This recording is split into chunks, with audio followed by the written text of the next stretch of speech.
stop me. No matter what they do, they can't stop me. Yeah. Can't stop me. No matter what they do, they can't stop me. Live and die, where I'm from it's anytime. Feeling like I'm in my prime. Finna let these niggas know. Don't act like it's no surprise. No, I'm blessed, it's different now. No contest, I win and leave. Never catch me to a head. Did it all from Tennessee.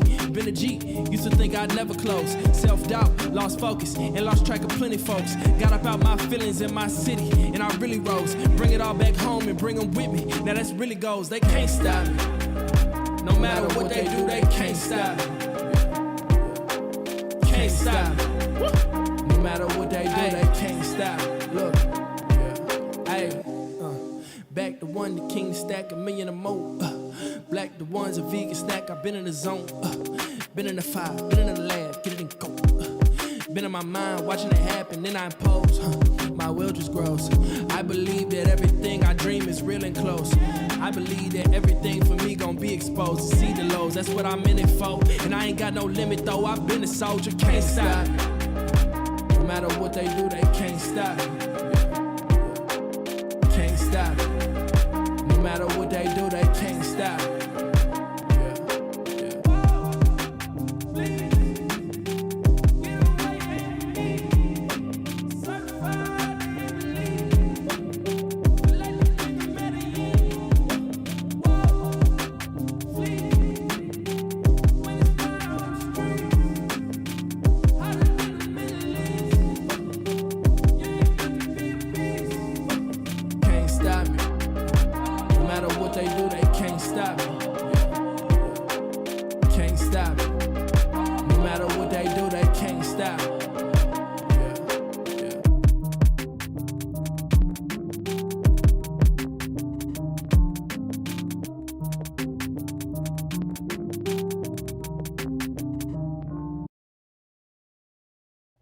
Now, first of all, I do want to let y'all know that for the next couple of episodes forward, and eventually, and I get it, but I'm not stopping for sure. You know, no man, no woman is meant to be alone at all. Period. I'm not going to come on here and try to, cap or anything like that, saying that all men think this way. Well, I have a question and a statement for you. First of all, sir, I forgot the statement, but my question is so you've never loved two women before at the same time? No, not my whole entire life. No, I never cheated a day before my life. I ain't asking about cheating. I'm just saying, just in the dating phase. Okay, I remember my statement now. He's online. He gotta say that. I remember my statement now. I'm gonna let him come. I'm gonna let him live. I think I remember my statement. What was it? I forgot again. Damn it. Go ahead. Sometimes the stuff that comes out of your head,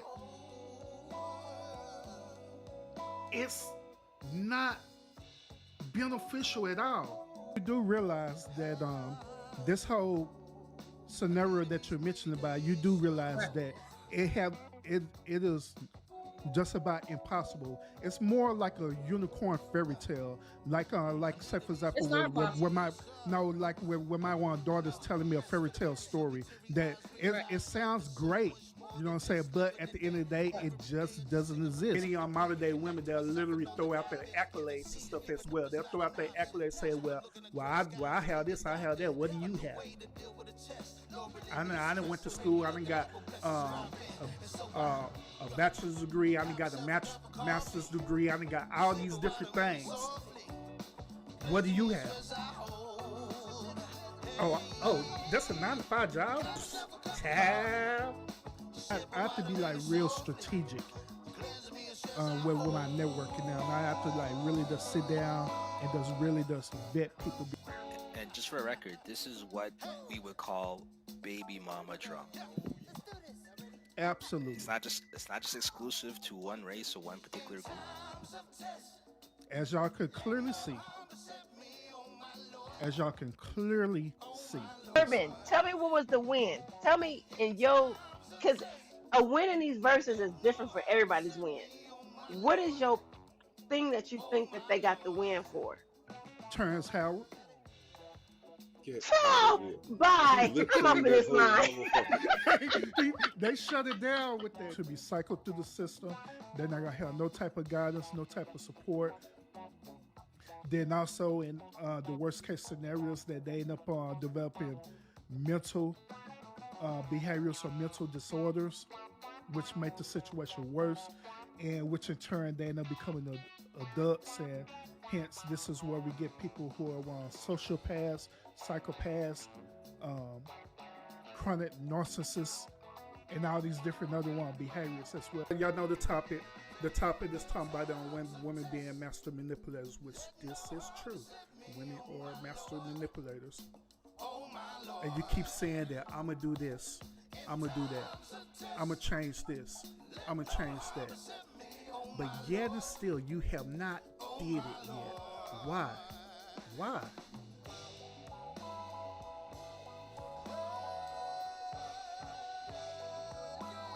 What's the holdup?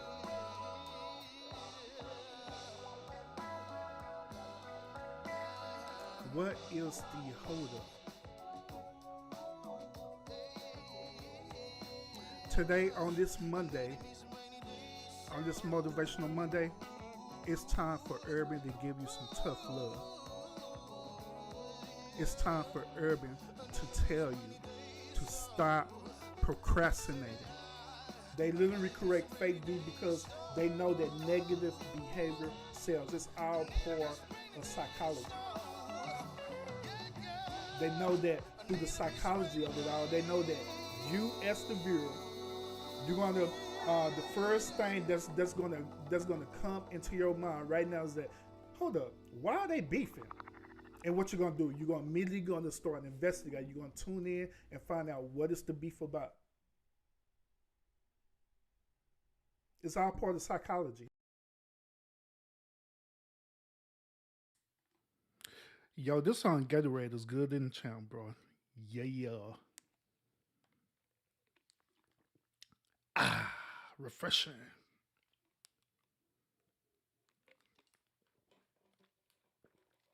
Whew, man, I needed that Gatorade too. Goodness.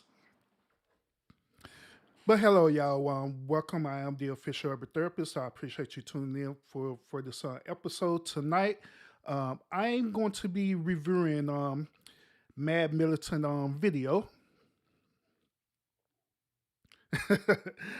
I'm going to be reviewing MaDD Militant video. He's in the chat right now. He haven't came up yet. If he would like to come up, then by all means, he can.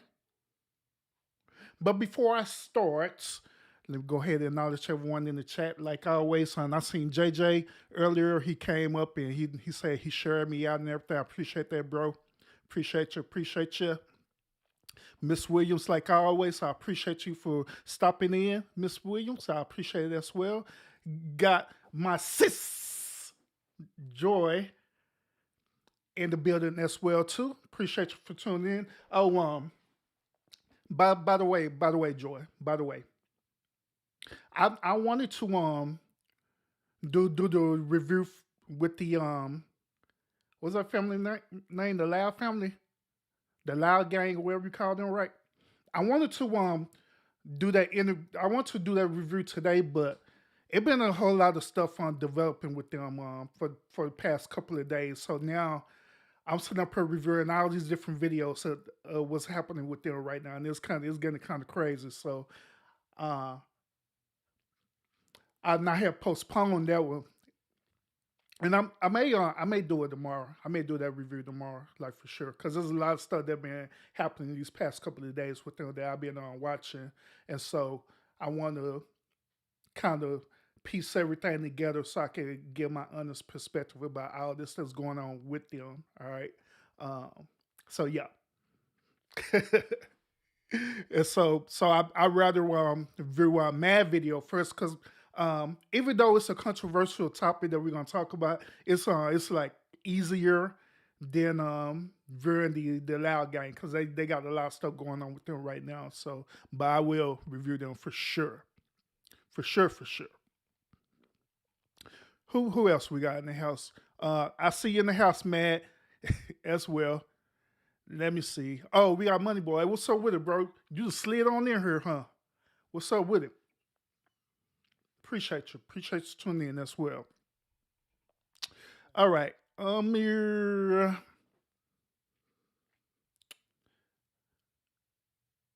Yeah, they do. Yeah, they do. They got a lot going on. These past couple of videos that I viewed of them, they got a lot going on. They got a lot going on. Well, what's that teenager, that 15-year-old? He had the one fan come out.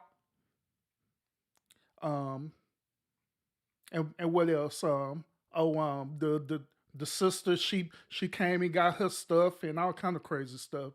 Came and got her stuff and they want to fight and all kind of weird, crazy stuff that's going on right now. So, but like I say, I real review them for real because they're pretty interesting to me too. So, but yeah, so yeah. So without further ado, I'm gonna go ahead and review this video. The title of the video is called I called it Dr. Evil. But it's really we're really reviewing on Dr. Fauci, all right? The good old person who orchestrated this whole retire 19 thing that's going on right now, and who orchestrated that we all needed to get the jab and all that good old stuff. MaDD Militant, he did a wonderful, phenomenal job last week of presenting the video, showing certain things that he was reneging on, in other words.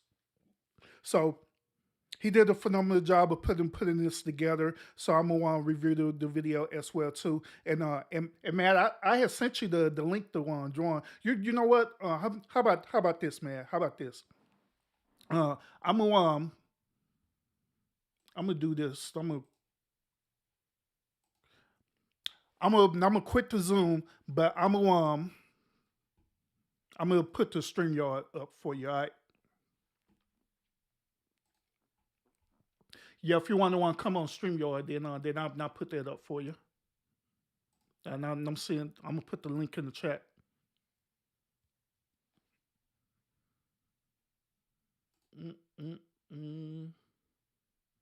Y'all give me a few seconds. Take that avatar off.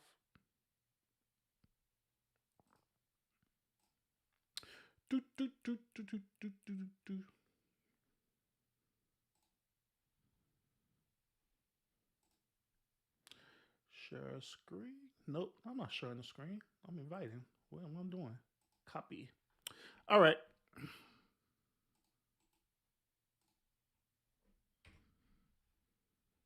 All right, that's the StreamYard link.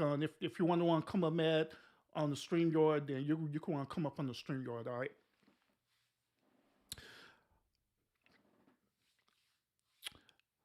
But yeah, let's go ahead and jump into this review of this video. This video is approximately about 56 minutes and 20 seconds long. So we're gonna get through this. I may not get through this whole entire video, but we're gonna get through most of it, all right, tonight. All right. So let me go ahead and do this. You have to make sure, because it's kind of complicated.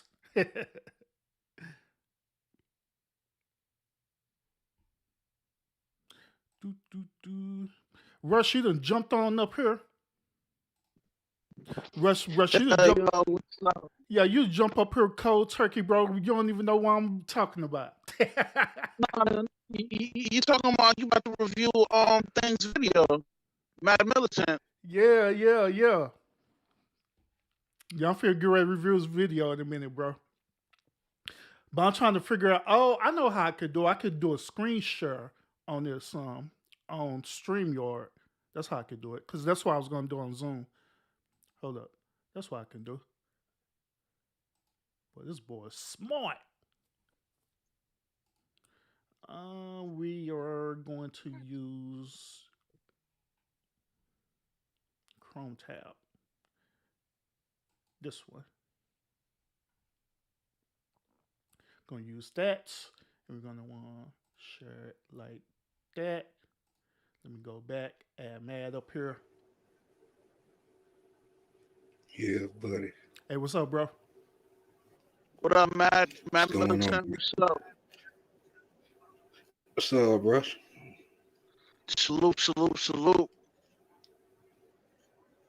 All right, and let me do this real quick, and then I'm gonna switch it out. yeah, you're right, Joy. You're right about that for sure. Yeah, we be doing y'all. Is Y'all be everybody doing else it. showing?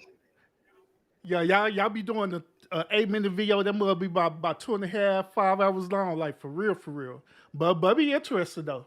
Yeah, be interested though. Do I got this on share correct? Hello. I need to fix this too. Let me exit out this real quick. Is anybody else showing one person watching? What are you talking about? Oh yeah. It's Very showing two people. It's showing 2 people watching now, according to me.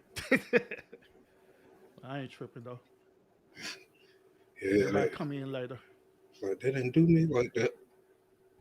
No, I don't think it's that. I think they're going the title. No, because we ain't using nobody's name. Yeah, exactly. Because I didn't put his name even in the description. I didn't put his name in there. So I say fuck him. He tried to kill us. I know I'm that's gonna right. use his name, stomp his name, Sure, I kick know his that's name right. all over the place. I'm gonna pull this and make this be a whole window right here. All right, I'm gonna do it like that. Then when I share it again, it'll be a full window. Yeah, they got some new options up there. I see. I was setting up on one of my displays and shit earlier today. Oh, for real? Got music and everything on stream. Yeah, music and everything on StreamYards. None of that shit. Oh, StreamYard. Oh, they trying to come up. This little old program trying to come up, huh? Man, I'm digging what I'm seeing so far. I'm like, man, I might as well buy into the whole pack shit. Shoot, I heard that. But I got the full version of Zoom. I got the full version of StreamYard and everything, bro. So it don't matter how way I do it. It don't matter. Shoot, I ain't tripping. I just want an animated avatar. That's all I want. They give Oh me that, yeah. I'll be cool.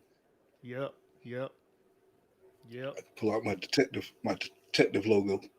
Motherfucker be popping his head up from all angles and shit. Yep. Hold up. All right. So I got all this together. I'm going to do this. You know what? I'm gonna review without showing the video. I'm just gonna do it audio. Would that be okay with you, Matt? Yeah. I just do the audio. So Yeah. that way I can help y'all up, because this is gonna be like really complicated for me to try to help y'all up, then trying to share the audio and all this old crazy stuff going on. So yeah, let me switch myself out. Let me do that. I'm gonna do this. Go transparent mode for me. You working from 2 different computers? No, I'm working from my Mac Pro. I'm just working from 3 different monitors. But it's I got you. yeah, but it's, since I'm working through Ecamm, I'm trying to make sure everything is gonna sync together when I want to present it. So I'm gonna present the actual video. I'm gonna share it through StreamYard, but I'm trying to make sure that it's gonna capture it also on Ecamm, so everybody on Ecamm can see everything that's going on. That's the goal. Word. What up, JJ?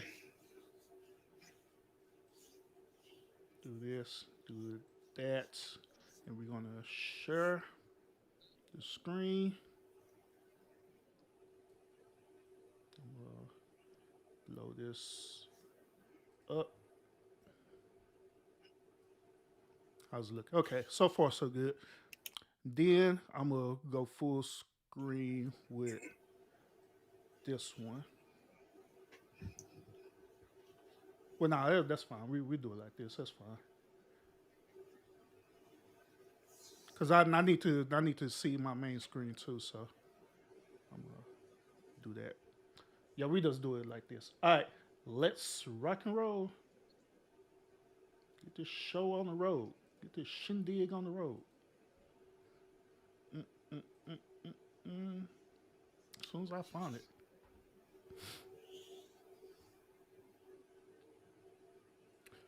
Do. Play.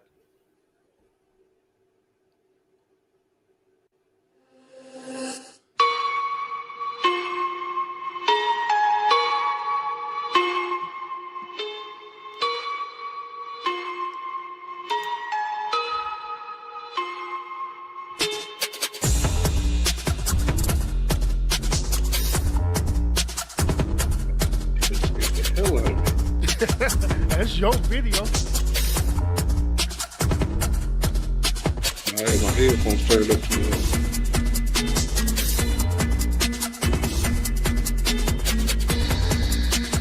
I'm looking for the volume. I know, right? Mark, what's up, bro? Welcome. JJ, appreciate you sharing me out, bro.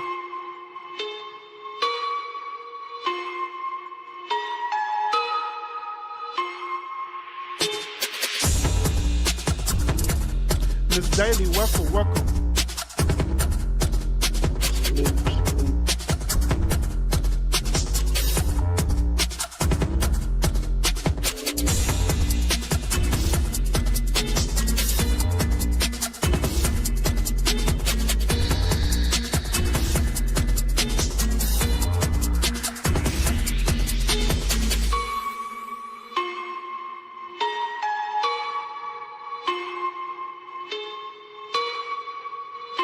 Hey, everybody in the chat, let me know if it's echoing or doing anything, all right? Then I could make adjustments as I go. But it shouldn't be. At least I don't think it is.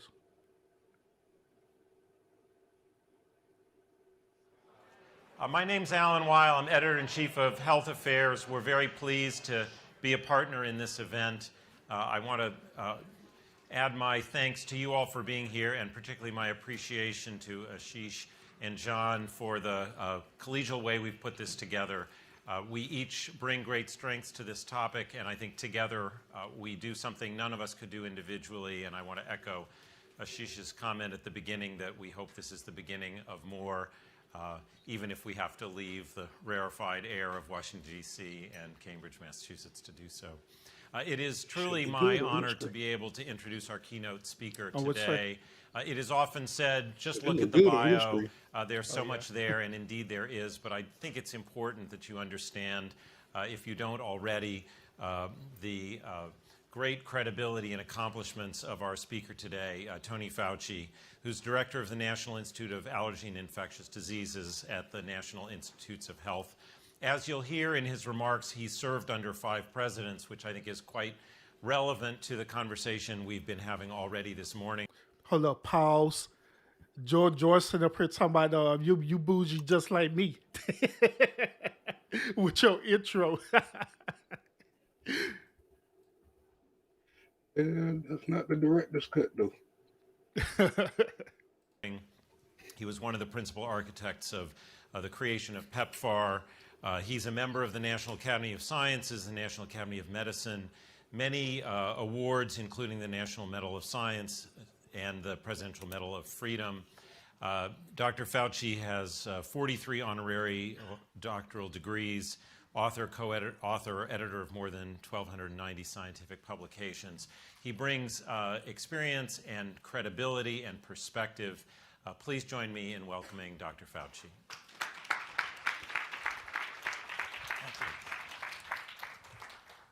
Thank you very much. It's a pleasure to be here with you today.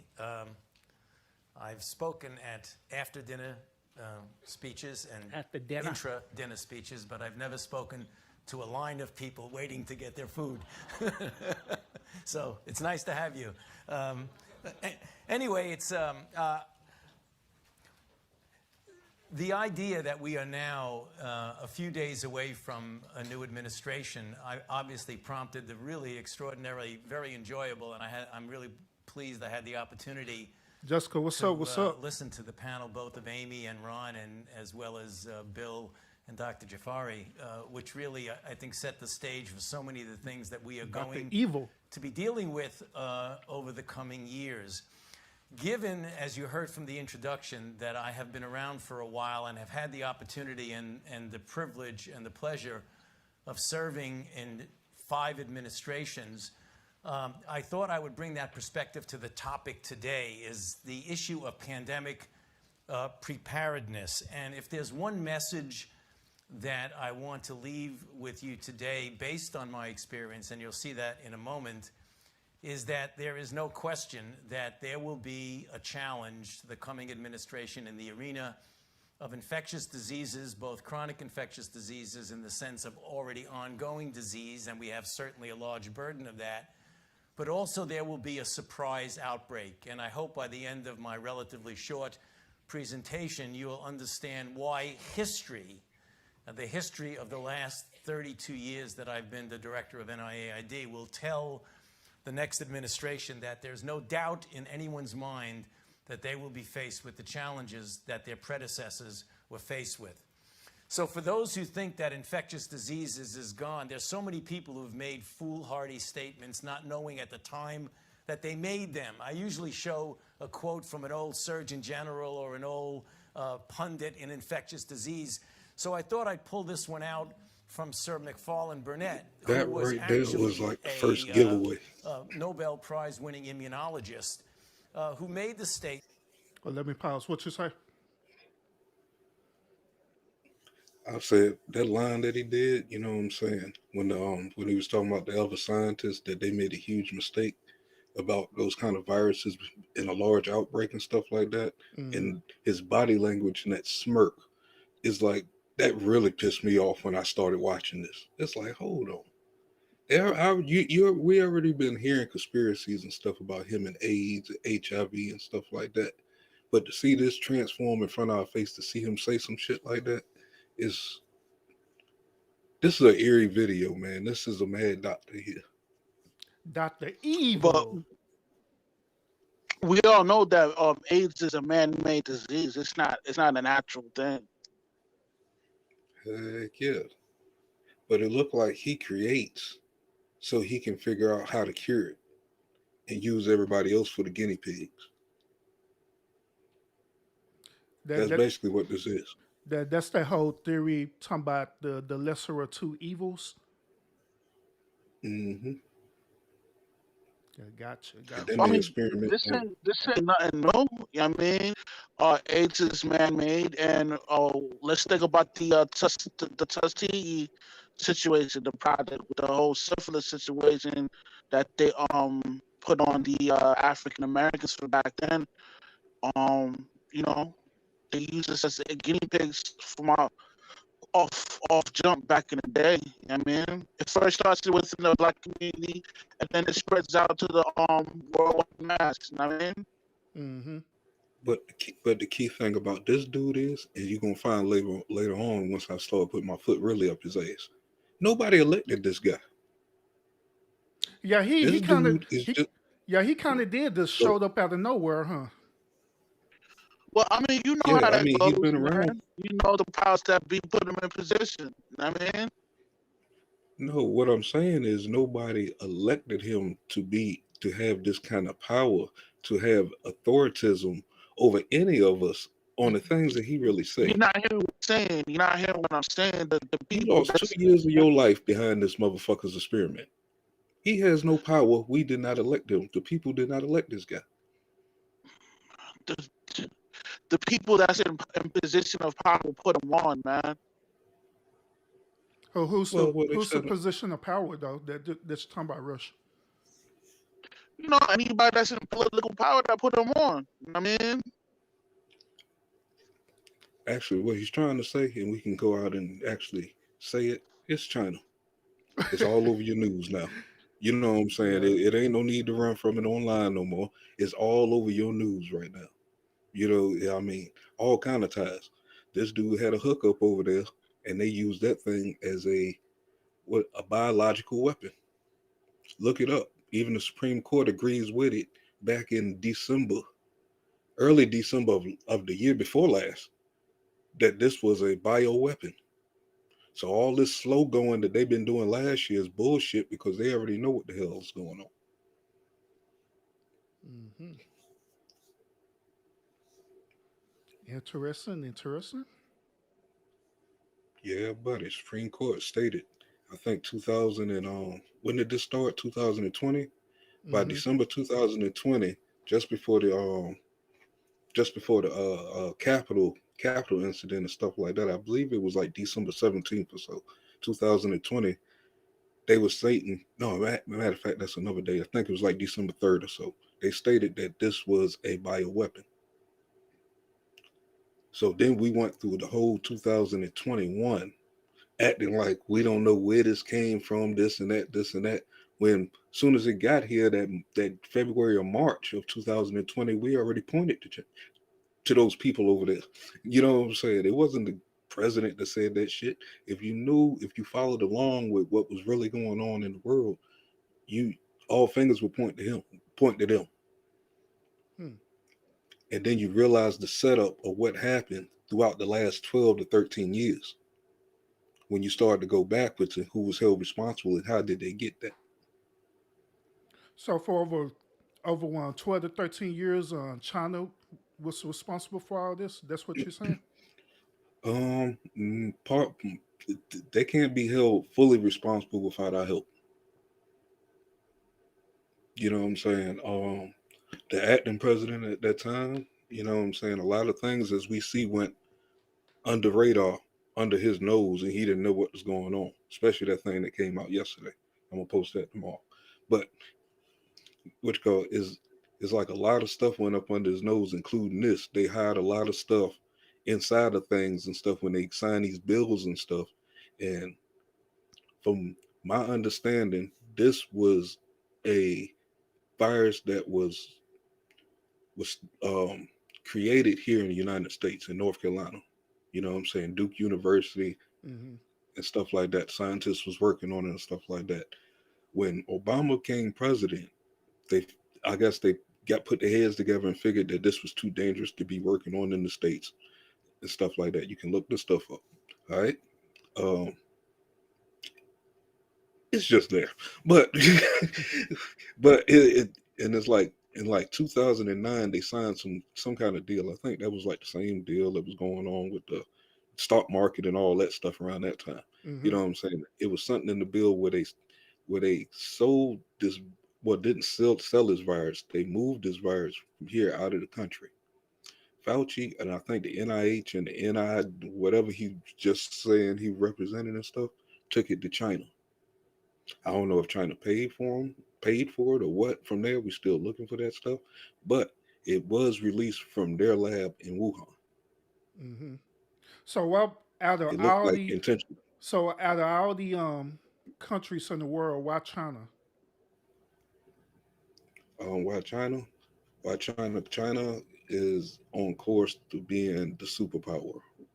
And which go, hey, keep the flow going. All right. Let's continue. Rush, you still there? Yeah, I'm still here. Interesting. All right. Statement, as many did, to write about infectious diseases is almost to write of something that has passed into history. The most likely forecast about the future of infectious diseases is that it will be very dull, which is really kind of interesting coming from a semi-genius like McFarlane Burnett.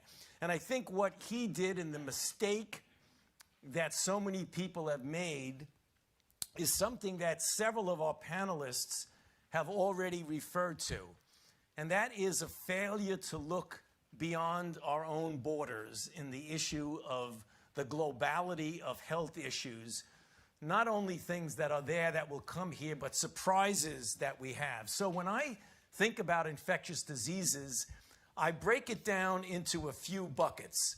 the established infectious diseases that we know, and when I say I know, we mean that you could reasonably predict today what the disease burden of morbidity and mortality is going to be next year. In my mind, that's the Tony definition of an established infectious disease. But there are also other issues that we're talking about now, are diseases that are brand new, that we've never seen them before, or much more common, diseases that reemerge. So let's take a very quick look at established infectious disease and show you what I mean. So there are diseases and disease burden, and these are projected every year, and they're almost always right. For example, lower respiratory infections, and these are deaths. There's going to be over 2.5 million deaths. There are about 1.6 to 1.8 million deaths of tuberculosis, hepatitis B and hepatitis C, diarrheal diseases. It is of note that I have HIV AIDS here on an established infectious disease. When I was giving this lecture, and I'm going to get to it in a moment, it was an emerging infectious disease. And now... Wait a minute. Hold up. In in his opening speech, he mentioned about diarrheal diseases too. Mm-hmm. What the? It's like they trying to. It plays a lot deeper. You know what I'm saying? I mean, we hit all these levels on this panel before. We hit many of these levels on this panel before. We just not tying it all together just yet. Mm-hmm. You know what I mean? So those are the reason why all them people was going and buying them toilet paper up and stuff probably before this thing even got released. You're funny. I'm being real about it. Because that's what happened. Everybody was buying up toilet paper. We had a shortage of toilet paper nationwide. Because that's probably what the CDC probably told them. Them and their predictions. And nobody ever noticed the predictions that they were making since it started. And nobody questioned their predictions. How do you expect a peak in a week? It's like, you expect this shit to rise in a week and a half? How in the hell you predict that? You know what I'm saying? And then they predict then the next variants way before the variants even get here. And it's like, y'all doing a lot of predicting for something that's supposed to be brand new and y'all didn't know what it was. Yeah, that's true. I've been calling it out from day one. It's like, y'all not listening to this? How in the hell are you expecting? I understand algorithms and stuff like that, but you shouldn't be playing around with algorithms and stuff like that, because we found out most of that stuff. Why did they say it? It's the obvious thing that this is all planned. I mean,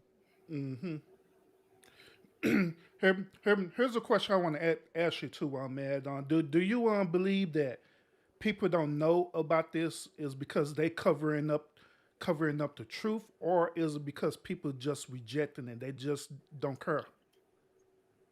Both. Is actually both. They're rejecting it because they can't find the information. I mean, it's readily out there. You can find it. Not if you're not really tuned into these kind of sources. It'll be harder for you to actually know where to go look. You know what I'm saying? You know what I'm saying? I'm pretty sure you have a lot of different news sources, underground news sources and stuff like that. You know what I'm saying? They talking about these things. They expose these things. That's how I know who did it, who was responsible. You know what I'm saying? And now it's like, now that their names, it's like, hold on, let me put on my jacket, turn my heat up. Temperature dropped in this. Yeah, it's the temperature dropping in Texas too, bro. It's like, man, I want it to snow so I don't have to go to work. Which I still gonna have to. Don't say the word snow. Yeah, Went through a snowstorm over the weekend, man. Yeah, it's not gonna matter to me, because even if it's snow and they shut down the office, I still got to work because I got my equipment at home anyway. So, like, dang. But I just don't want to go to the office. I just don't want to go to the office. So, yeah, because like 2 days out the week, I have to do what is known as duty days, where I have to report to the office twice a week. But I don't even feel like doing that this week at all. So that's why I wanted to snow.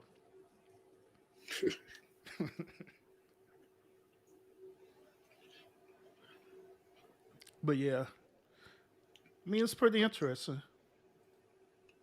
Very Especially he interesting. mentioned all this stuff, and this was back in 2017. Now, after Yeah. 35 years and 6 months, it is an established infectious diseases. So let's take a look at the burden, and then we'll quickly go on to the emerging.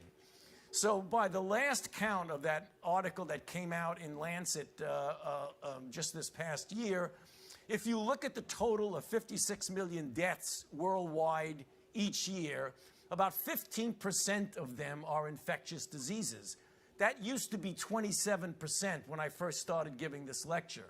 And what that tells us is some of the advances we've made in vaccinations and antibiotics and what have you. But if you look regionally, it is still the #1 cause of DALYs, which is disability-adjusted life years, which is death plus disability in the developing world in individuals from birth to 49 years old. So it still is a major problem. So that's established infectious diseases. But now That's we're a talking bunch of about words I what didn't an understand. administration might face in regard to emerging diseases. And I'm going to just Can't really say put them anything. together into newly Nope. and re-emerging Oh, he say a diseases, lot. and I'll get in a second to what I mean. So from my own just didn't personal understand that. experiences of why I can say with some confidence that history tells us that we will definitely get surprised in the next few years. So it all Interesting. started for me when I became director of NIAID, and that was in 1984. And this is the NIH record showing this young immunologist who just took over as the director of NIAID. And over the years from then, as you've heard in the introduction, I've had the opportunity to serve 5 and advise 5 presidents.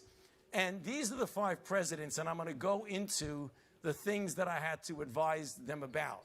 But before I do that, just to show you the importance of these diseases, this is a picture of me in the very early 80s, one of my first testimonies before a congressional committee. Now, This there are dude 2 here. aspects about the number I'm going to tell you, and that is that we went back with my ledge office at the NIH.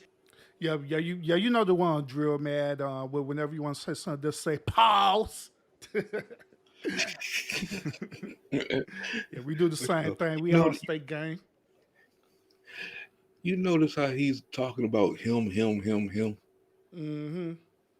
I mean, after 35 years, don't you think somebody know you by now? You know what I'm saying? Why are you still talking about you? So that makes it look like this whole agenda is your agenda. Exactly. Yeah, You know what I'm saying? And then you change the plug and went and got the power source to get that motherfucker moving. Mm-hmm. Now here's something interesting too, gentlemen. They spent all this time in researching about viral pathogens and stuff, right? Any type of viral pathogens or whatever stuff, right? So why they just didn't utilize their time and ability instead of trying to research and create on different levels of vaccination stuff? Why they just didn't take the time out and research on different herbal solutions that'll be naturally for the human body, where it won't do no type of harm to the human body whatsoever. You know what I'm saying? Because it's natural within the earth, like different herbs or different things like that. They did that. They do that too. That's the root of the vaccines. What herbs? They be having herbs and stuff in the vaccine. What the? They make artificial shit and want to put that up in it and shit like that. Well, we're gonna take the DNA from this plant here because this grows this for this, and then we're gonna take the DNA from this seed here. And they did a whole bunch of stupid stuff. But I'm pretty sure the roots of their vaccine comes from nature. It's like they flipping nature and then recorrect nature. Correcting nature. Yeah, I think I was saying that. Gabe, what's up with it, bro? What up, Gabe? Well, you need to get some of this right here, boy. I got that going. Need to Gabe to joke this motherfucker. Because this dude right here, because even after you saw the changing of the guard, you know what I'm saying, with Trump and Biden, you saw a different walk to him.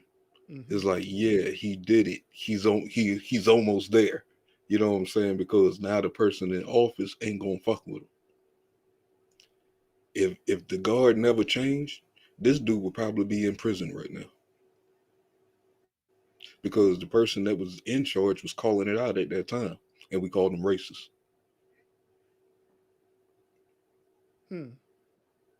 Yeah, he said it from the beginning. This shit is from China. And the more he would have stayed on it, if we didn't call him racist, eventually we would have found this out 2 years ago that he was responsible. You know what I'm saying? It would have took this long for it to come out. Biden don't give a damn about this. This is part of their shit for a power grab. Mm-hmm. Just like I'm supposed a lot of this other stuff that they use for a power grab. That people just keep saying, man, no, it ain't. You know what I'm saying? Where's your proof? Where's your proof? It's time to start laying down the proof because we ain't got time to play around them. The only reason why it became a race issue is because he kept naming the C-19 the China virus. And when you see what I'm about to expose, you're gonna be doing the goddamn with Charlemagne. You're gonna do the Charlemagne because he called it out from the beginning. That's exactly who did it. We got the proof who did it. We got the paperwork with his name and stuff on it. We got phone calls, emails, all kinds of stuff with Fauci's name on it to say he knew about it. He was responsible for it. He created it. Mm-hmm. So it's like, I mean, he was not racist. He was calling out the truth. Yeah, pretty much, you know. It's like a lot of things he did that we didn't understand. You know what I'm saying? Now that I'm looking at it and looking at what's going on and stuff like that, I'm glad that he did it because that slowed down their process. Yeah. That's why they looking so bad and confused right now. And everything's falling apart. They trying everything. Who knows what was going on behind the scene in that political circuit because, you know, the way, you know, even though the way Trump handled things is kind of unorthodox, like he may see certain things that's unjust and he'll react to that situation in a different manner. Perfect example, calling the C-19 the China virus, you know what I mean? That's exactly what it was. Yep. I called it the ninja. Straight from He Wuhan. called it the ninja. Straight from Wuhan. That shit was kicking niggas shit. All kind of shit. Goddamn. We didn't know what the fuck was going on. That shit was mysterious as a bitch. They said ninjas over this bitch. Mm-hmm. Yeah. Gotcha. Well, let's move along. Now, I'm gonna challenge you on this too, Mad, a little later, but in this video. But move on. And I've testified, and this is not briefings. These are official testifying before the Congress, either the Senate or the House. Since I became director, approximately 250 times. And every single one of those was related one way or another to an emerging infectious disease. It started off with HIV, and then it went up to the last few that we did, that I had the opportunity to do with Tom Frieden and with Sylvia Burwell and others with Zika. And we did about 10 or 12 of those with that. So when I first started and I began to testify, it was right in, because I became director in 1984, and HIV, we first found about it in 1981. So I wanted to testify before the Congress and make the point, this is 32 years ago, that there are emerging infectious diseases. So I drew a map, I sketched it, I'm not that good an artist, and I had my graphics people do it, a sort of a map of the United States of America. And I put on the map this new emerging infectious disease, which is HIV AIDS. And I take that map, and one way or another, every single time I testify before the Congress, particularly for my budget, almost always for my budget, and I talk about global health and emerging infectious diseases, I add one, sometimes two, sometimes maybe three, either new diseases or re-emerging diseases. And the last time I did that was this past spring. And this is what the map looked like. This is the accumulation of things that have emerged. Sometimes they're blips on the radar screen, and sometimes they're profound. So for me, it started off with Ronald Reagan. And the two that he had is one that was under the radar screen and only years later became, but one that we should have paid more attention to at the time. And I show you this because there's outbreaks that are very profound, acute, and dramatic, like Ebola, like what we've seen with Zika. And then there are outbreaks that may be really subtle. They're happening, and you're not necessarily noticing them. And that's exactly what happened with the first outbreak that I had to deal with. And that was the outbreak of HIV AIDS, which we first became aware of in 1981 with the now very famous two MMWRs, Morbidity and Mortality Weekly Reports from the CDC. First of 5 gay men, and then a month later of 26 gay men, first in LA, and then in LA, New York, and San Francisco. At the time, we thought this was an American gay disease. We did not know that as we were talking about these two MMWRs, there were likely hundreds of thousands of people in sub-Saharan Africa who were already infected, but nobody noticed it. This was something that actually changed my career, and I talk about it often because as an infectious disease immunologist at the time, I said to myself, this is going to be really, really bad. And I try to get people interested in it, and very few people did, with some exceptions. The CDC certainly was. We were up here. So what I did is I tried to give, I refer to it as my apologia pro vita sua. I could say that in Georgetown because you all take Latin, right? Okay. Which is really an explanation for what you're doing with your life. So I wrote an article and sent it into the New England Journal of Medicine. They rejected it because they said it was too alarmist. So then I sent it to the Annals of Internal Medicine. I wrote it in 1981 in December, and it got published in June of 1982. And I said, because we don't know the cause of this syndrome, any assumption that it's going to remain restricted to a particular segment of our society is an assumption that is truly without scientific basis. And unfortunately, that was one of the more prophetic things that I have said, because if you fast forward now 35 years, when I said this there were about 125 reported cases of HIV to the CDC. And we didn't even know it was HIV then. We were calling it GRID. Fast forward, and now we have about 80 million cases, about 35 to 40 million deaths, 36 million people living with HIV, 1.1 million deaths a year, 2.1 million new infections.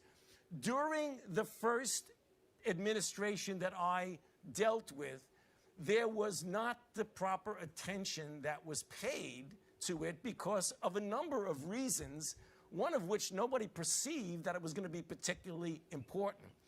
But it was when George H.W. Bush was vice president running for president, he came to the NIH and had the opportunity to show him around and really brief him very, very intensively about this new emerging outbreak that people were now starting to pay attention to. So George H.W. Bush really took on HIV AIDS, and the budget of the NIH went very, very, very high. And here's a picture of George H.W. Bush and Barbara Bush in the solarium, and those people who are dressed around him are my patients who got all dressed up to talk to the President of the United States and his wife, Barbara Bush. And here he is listening very attentively, and I'm sitting right next to him, and one of my prized patients is between him and Barbara Bush, and he really did get it. But he got it at a time when, remember, we missed several years before of realizing how extraordinary this outbreak was going to be. And the budget for the NIH comparably went up. If you look at the time that George H.W. How many times you think he told this damn story? Don't it sound like he's reading a book? It kind of do sound a little scripted though. It don't sound natural. I was sitting here looking at him like this dude has no expression. He just going with the flow. Like, man, did they put a tape in your back? Yeah. I don't know, bro. I don't know. Got no My idea with God. this one. But I that's had to get pretty a break. interesting that he was talking about the number about HIV though. That it went up to about 80 million. Yeah, because he kept experimenting. You know what I'm saying? Mm-hmm. He is responsible for a lot of these things. You know what I'm saying? Was it swine flus, all this stuff. I Mm-hmm. guarantee has his name on it. Yep.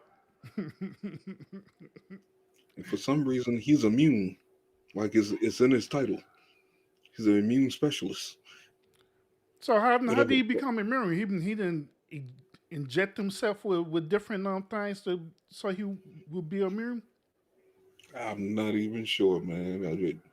Dude might be part got daggone dinosaur or something, man. These little things don't bother him. I don't know. Mm-hmm. Yeah. Mm-hmm. Got an immune system like a cat. Yep. Yeah. Mm-hmm. W. Bush became president, and the time that he left the presidency, we had a dramatic increase in the HIV/AIDS budget, which led to extraordinary advances in every one of the areas on these yellow boxes. I could spend the entire 25 minutes, half hour, talking about each and every one of these individually, but the one that was the most important, and it gets to one of the things that was said during the panel with Ron and with Amy about the scientific aspects of the investments in science, because it was the investment in science that led to treatments which completely turned around what was one of the most depressing things that we possibly could have faced, a disease that was essentially 100% fatal. So here again is a picture of me making rounds on a ward in the early 80s, and the reason I show it is because at that time we had no therapy. This was 1982-83. And the only thing we were doing was putting Band-Aids on hemorrhages, and people were dying. But it was the scientific endeavor, the investment, ultimately in billions of dollars, that led to the drugs that we have now that have completely turned around the course of an HIV-infected individual, such that the median survival in this picture was about a year to 15 months.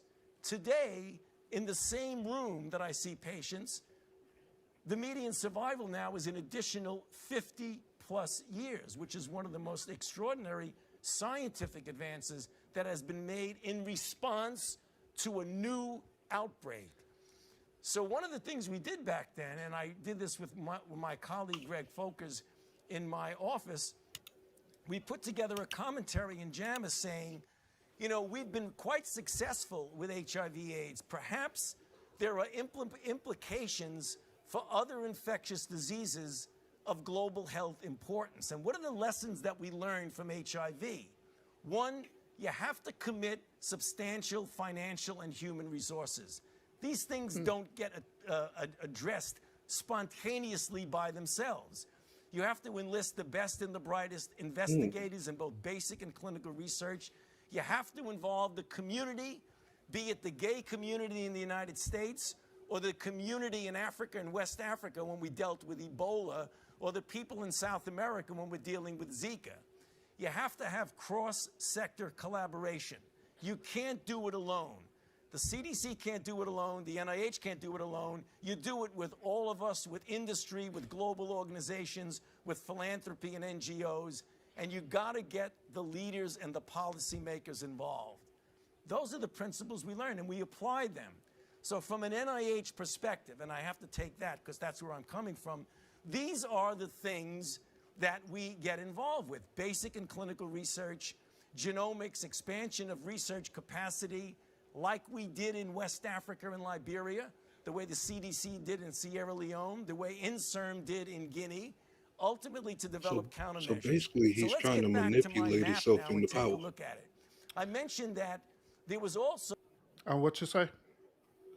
I said, so in a way, he just gave away a playbook on how to manipulate your way into power for your lane. You know what I'm saying? It's like he's creating a whole bunch of chaos just to get everybody to become one, Yeah, and they all giving him money. yeah. That's why I mentioned earlier about the lesser of the two evils.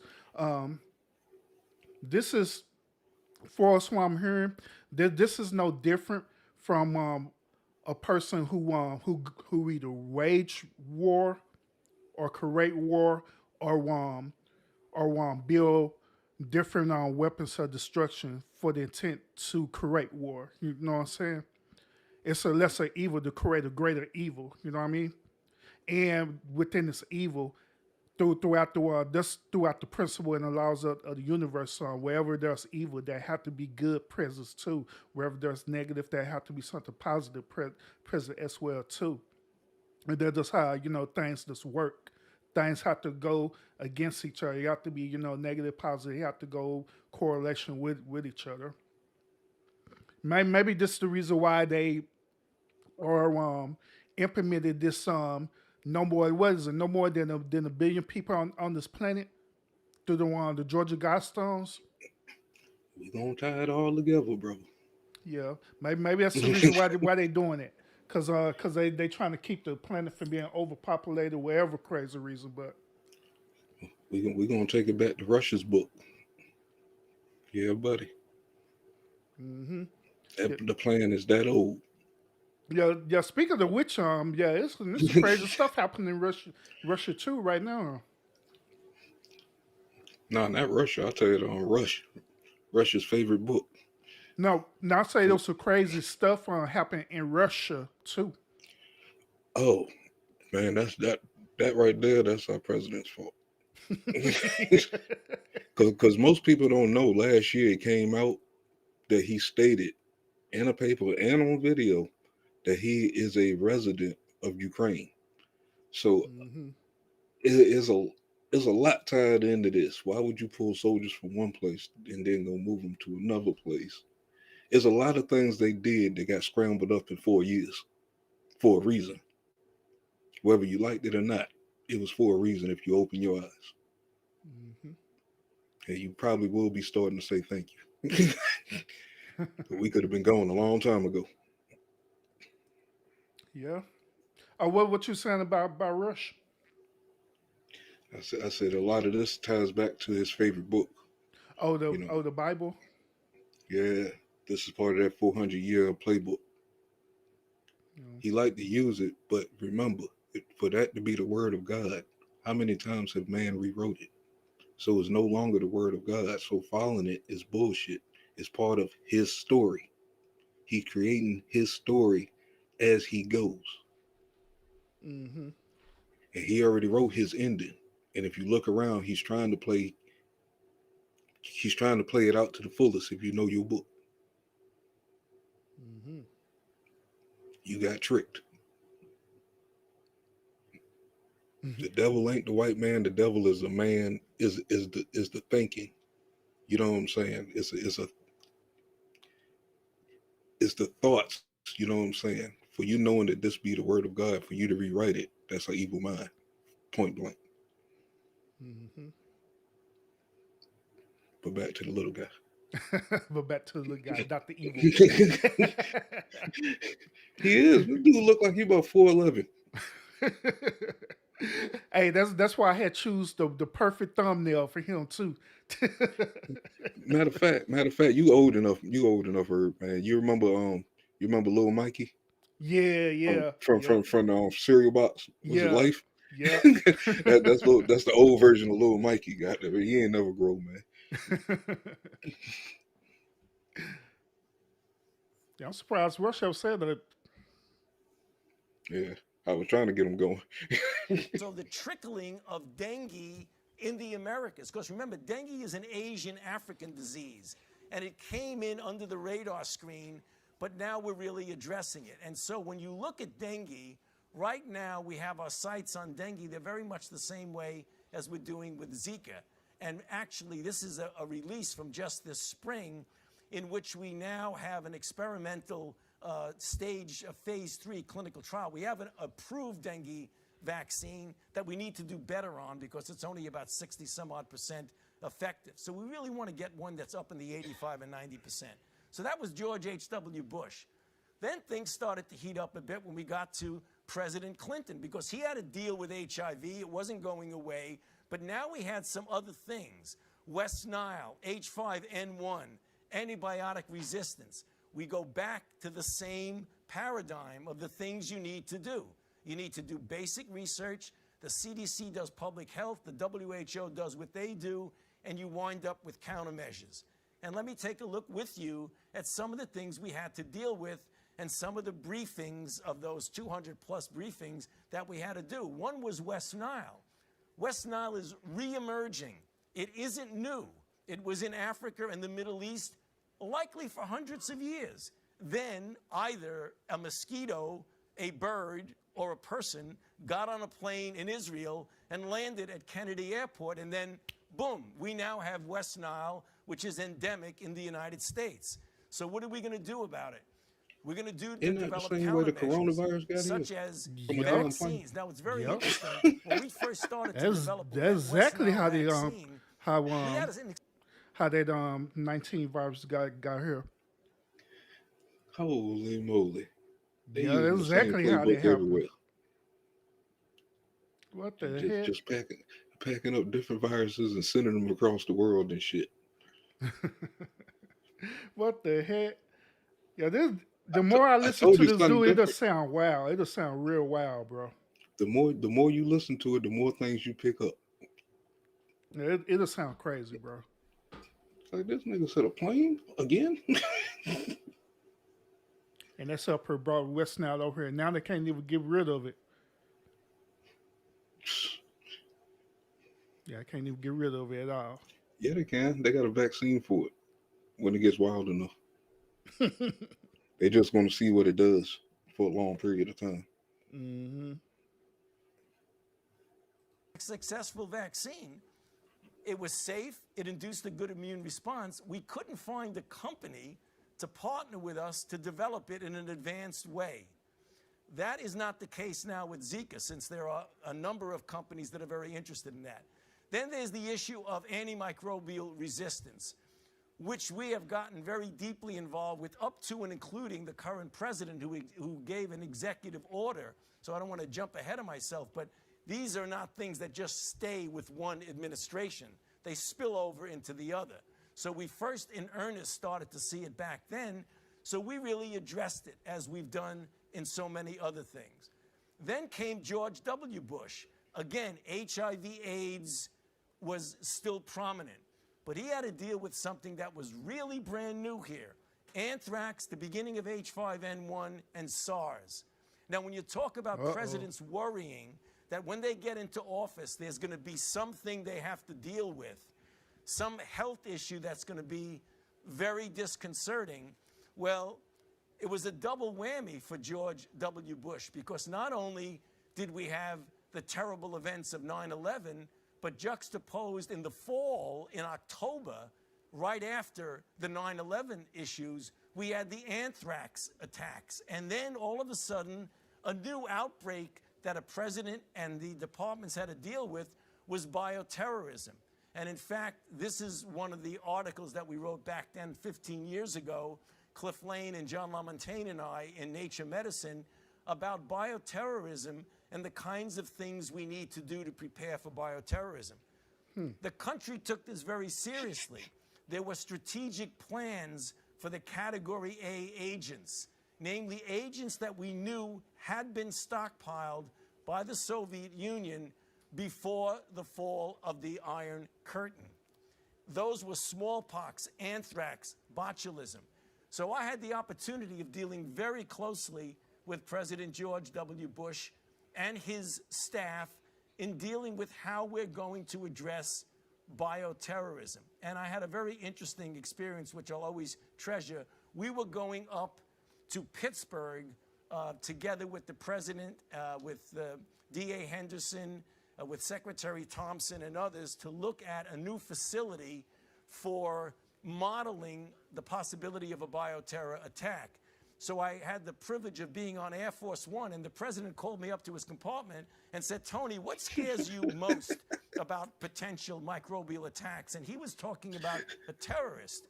And I told him, I said, Mr. President, I worry more about the natural occurrence of an influenza pandemic and the ongoing plague of HIV than I do about a bioterror attack. That doesn't mean you want to diminish a bioterror attack, but it does mean that you have to pay attention to the natural causes. And with regard to HIV, in his presidency, as we all know, the president did something that is historic. He established PEPFAR in his State of the Union address in January of 2003. So, by him going up to the president and saying that, and this ain't the first time he's saying that, you know what I'm saying, that you got to worry about this and you got to worry about that. Isn't that sort of like a threat before it happens? Or the way he's telling it, you know what I'm saying, is arrogant. Or more like a warning before the storm when he knows it's going to happen. Yeah. That it was inevitable. Yeah, because he's the mastermind.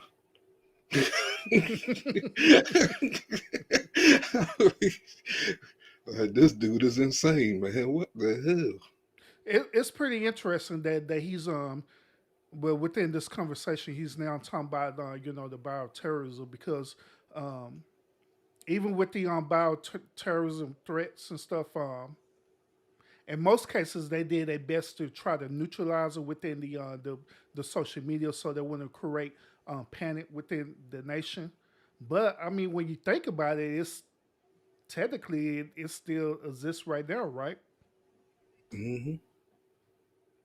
With hence, the possibility that the SARS became a bioterrorist threat or attack on everybody in this whole world. It'd be possible. Yeah. Well, we just theorizing, Yeah, we sure are. Oh, we sure is. And announced a program which initially was $15 billion to prevent 7 million HIV infections, treat 2 million HIV-infected individuals, and care for 10 million, which turns out now unequivocally to be the most important global health endeavor that has ever been established in history with regard to any single disease. Now, getting back to nature being a bioterrorist, all of a sudden, everybody started to notice that, and the first hint we got about that, and this was still during the George W. Bush administration, was bird flu, H5N1. It emerged in 4 Asian countries. It then jumped into humans in a very ineffective way. Bill Steiger's up there. He and I took a trip to Southeast Asia with Secretary Leavitt to take a look at what was going on there. And the administration took this very seriously. They invested over $7 billion to prepare us for bird flu. So just the way you had the bioterror strategic plan, all of a sudden, we had a pandemic influenza strategic plan, which is actually in effect right now. We still work through that plan. The CDC, the FDA, the NIH, we all use that plan. And again, getting back to the things that we did with the diagnostics, the therapeutics, we started to develop a vaccine. And we preemptively made a vaccine for H5N1, and we put it in the strategic national stockpile, the same way as we have one for H7N9. We haven't had to use it yet, but the idea of having something ready to go originated way back during the H5N1 days. But we really decided we needed to do better with our technology.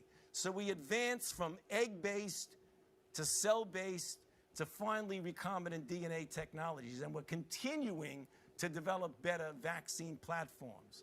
So if that wasn't enough, Then SARS came along. There it Now, the is. thing about SARS really scared us because it came on and it came on very fulminantly. It started off in China, went to Hong Kong. You all know the story. It's an epidemiologist's delight. I mean, if you want to specialize in epidemiology, you just got to read this, and if you have any children you want them to go in epidemiology, tell them the SARS story. They'll all go into epidemiology. And it was someone who went to a hotel in Hong Kong. 19 people in that hotel got on planes and went to different parts of the world. And then we had the SARS outbreak. How was 8,000 that cases, almost how was 800 that deaths. coincidental? Not only I mean, was it a public health issue, it was an economic issue. This is a picture of a near-empty flight from Hong Kong to Beijing in May 2003. It really put everything to a halt economically, including in Canada, because Canada had a big problem. So what did we do? Right then again, we jumped on with new technologies, because now we have rapid sequencing. You don't have to grow the virus. You can rapidly sequence it. And we wound up developing a SARS vaccine that we, again, never had to use. And Wow, y'all hear that? Y'all hear that? Man, I'm hoping that y'all listening to this part, because this part is very, very, very crucial. Out of everything that we've been talking about, this part is very, very crucial, because Dr. Evil just stated that they had created a SARS vaccine. A matter of fact, he giving this speech, and let's keep it in perspective. He is giving this speech in 2017. This is way prior before what we deal with right now. That outbreak that he was talking about was SARS, which is 19, but it's SARS at the moment, happened back in 2003. Same situation that happened in China, in Asia, wherever you want to call it. Same situation happened. Person of getting an outbreak, whatever. Then it starts spreading, and everything like that. And he literally said that they already developed a vaccine for that. They already developed a vaccine for that. Weird that the World Trade Centers came down around that time too. Mm-hmm. It's like they tried this again, and we still ain't got our eyes open. You know what I'm saying? People they been trying to knock down our door for the longest. They decided to remix it. And I want y'all to pay attention to this part too, right? Now, currently, present day, right? They keep saying that the 19 keep mutating and mutating. You got different variants of it now. So here's a question I want to ask y'all. He knew back in 2003 that the SARS was out and they dealt with it. So why did that particular variant start mutating and mutating and mutating? Like they're saying that this variant, which I'm pointing out, it's the same exact thing. It's the same thing. So why is this particular variants keep on mutating right now, prior in the past, back in 2003? Is it because of the spike proteins they added to it? Sure, probably so. I mean, that's the key word they keep bringing up when they're talking about the virus, the spike proteins. As you'll see when I pull up, you know what I'm saying, when I show y'all the Rand Pauls and stuff, arguments, and start to break those down and stuff, it's like these people did some evil crap. First of all, this virus was in a cave with a bat. You had to go to that cave to get the bat, to get the virus. Mm-hmm. Anything else after that, you know what I'm saying, you're held responsible. Yeah. I mean, it could be they use the narrative about it being in the cave and stuff like that. It could be possible that instead of it being a cave, that it could be in a actual facility where they had bats there, and that was breeding. It'd be possible that they was breeding it through the bats in the facility. Yep. Especially out there, you know what I'm saying, over in Asia. I think it's kind of easy to find that kind of stuff. Hmm. But yeah, I just wanted to that part when I heard that part right there, it fascinated me, right, because of the timeline, the whole entire timeline. They being knowing that this situation was gonna happen again because it appears that this was already orchestrated. Like what Matt was saying earlier, that you get a book and you're the author of the book, you already know the beginning of the book, the middle of the book, and the end of the book, and you know how it's going to start, finishing, end. So you orchestrate this whole entire events, creating these whole entire events, chain events, so it can get to the beginning, middle, and end of the book that you're writing. Same situation with this right now, where it appears what's happening right now. They knew what was happening. They started this book back in 2003 because they seen that this particular thing was way more effective than any other type of viral pathogen or whatever. They seen that it was way more effective. So they're like, okay, this is way more effective. So let's go on and do this. Let's go on and make this thing a thing. We're gonna run a test on it and see how I do. And they did it back in 2003, seeing that it was being pretty effective. Then they ended up developing a vaccine for it. Like, all right, we got it now. And so all we're gonna do, we're gonna as Matt said, we're gonna add some spikes to it. We're gonna tweak it out a little bit, and we're gonna do this thing again. And here we are right now, dealing with this thing. But it's all speculation, though. And I'm gonna speculate a little further, man. That thing that they're giving folks could be a steroid for it, because if it's still mutating and they're supposed to stop it, you know what I'm saying?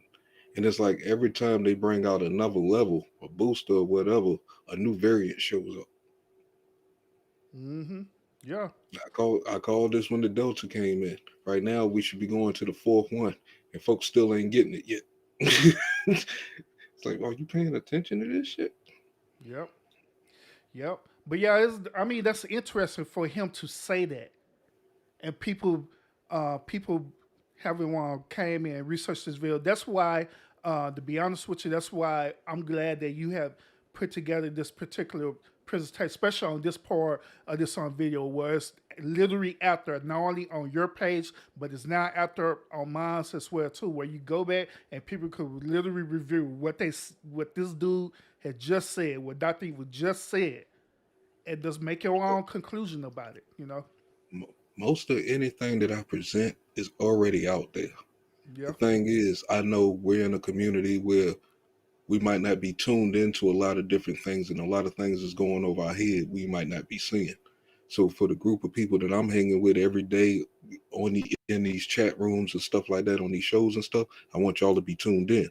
So I'm gonna bring that stuff to you. Some of the stuff you might find if you just go to that channel, but it'll be easier just to know that I know that y'all know. You know what I'm saying?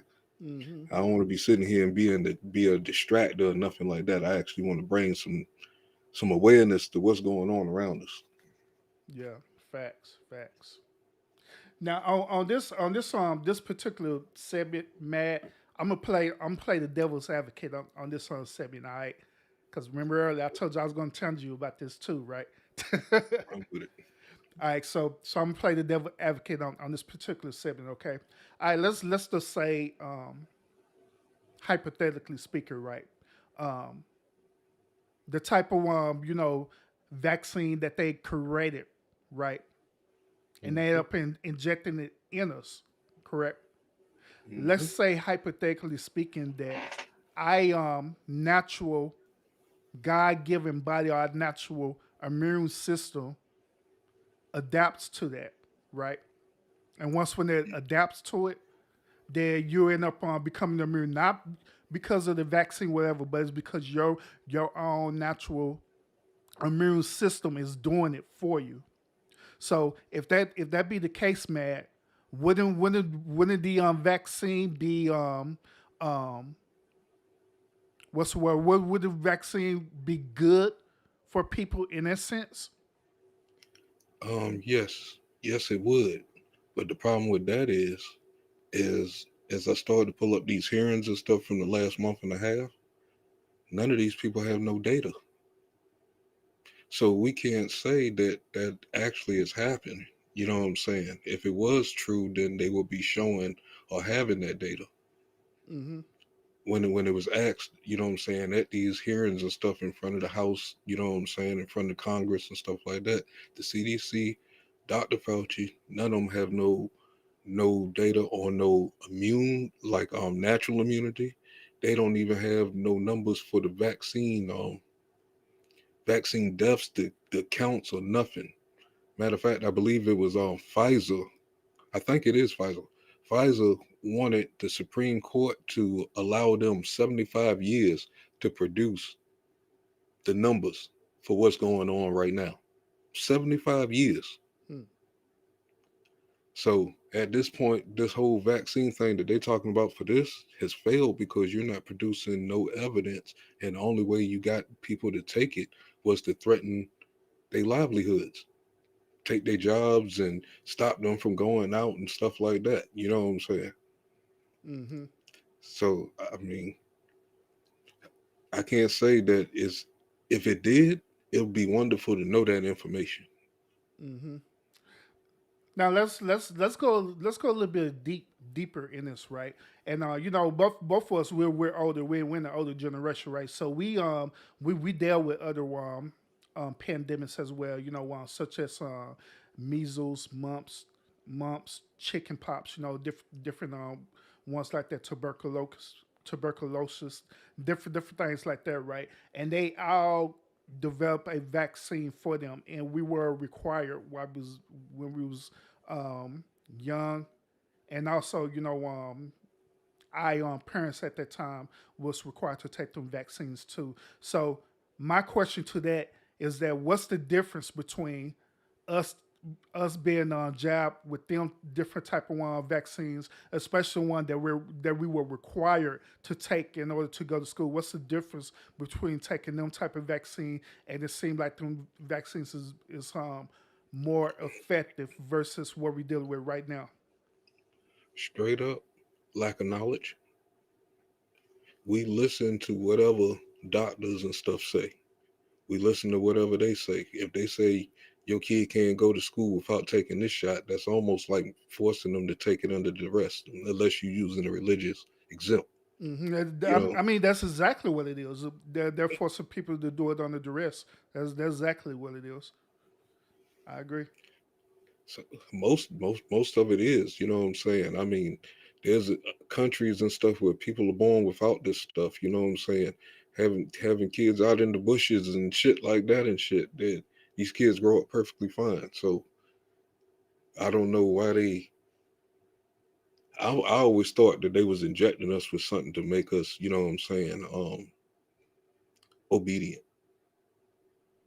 And a lot of stuff that we use within the, you know what I'm saying, throughout our life, especially when we're younger and stuff like that.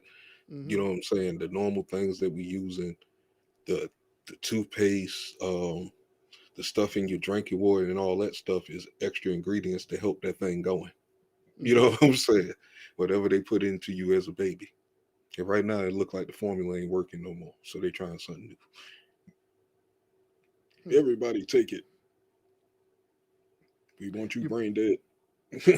I mean, well, when you look at it in that perspective, I mean, who wouldn't with their son go ahead and comply with that and go ahead and take it, especially if it's dealing with their livelihood. I mean, who wouldn't do that? I mean, that would be the most logical thing to do, right? If it's between you trying to you and your family trying to survive versus um morals and principles.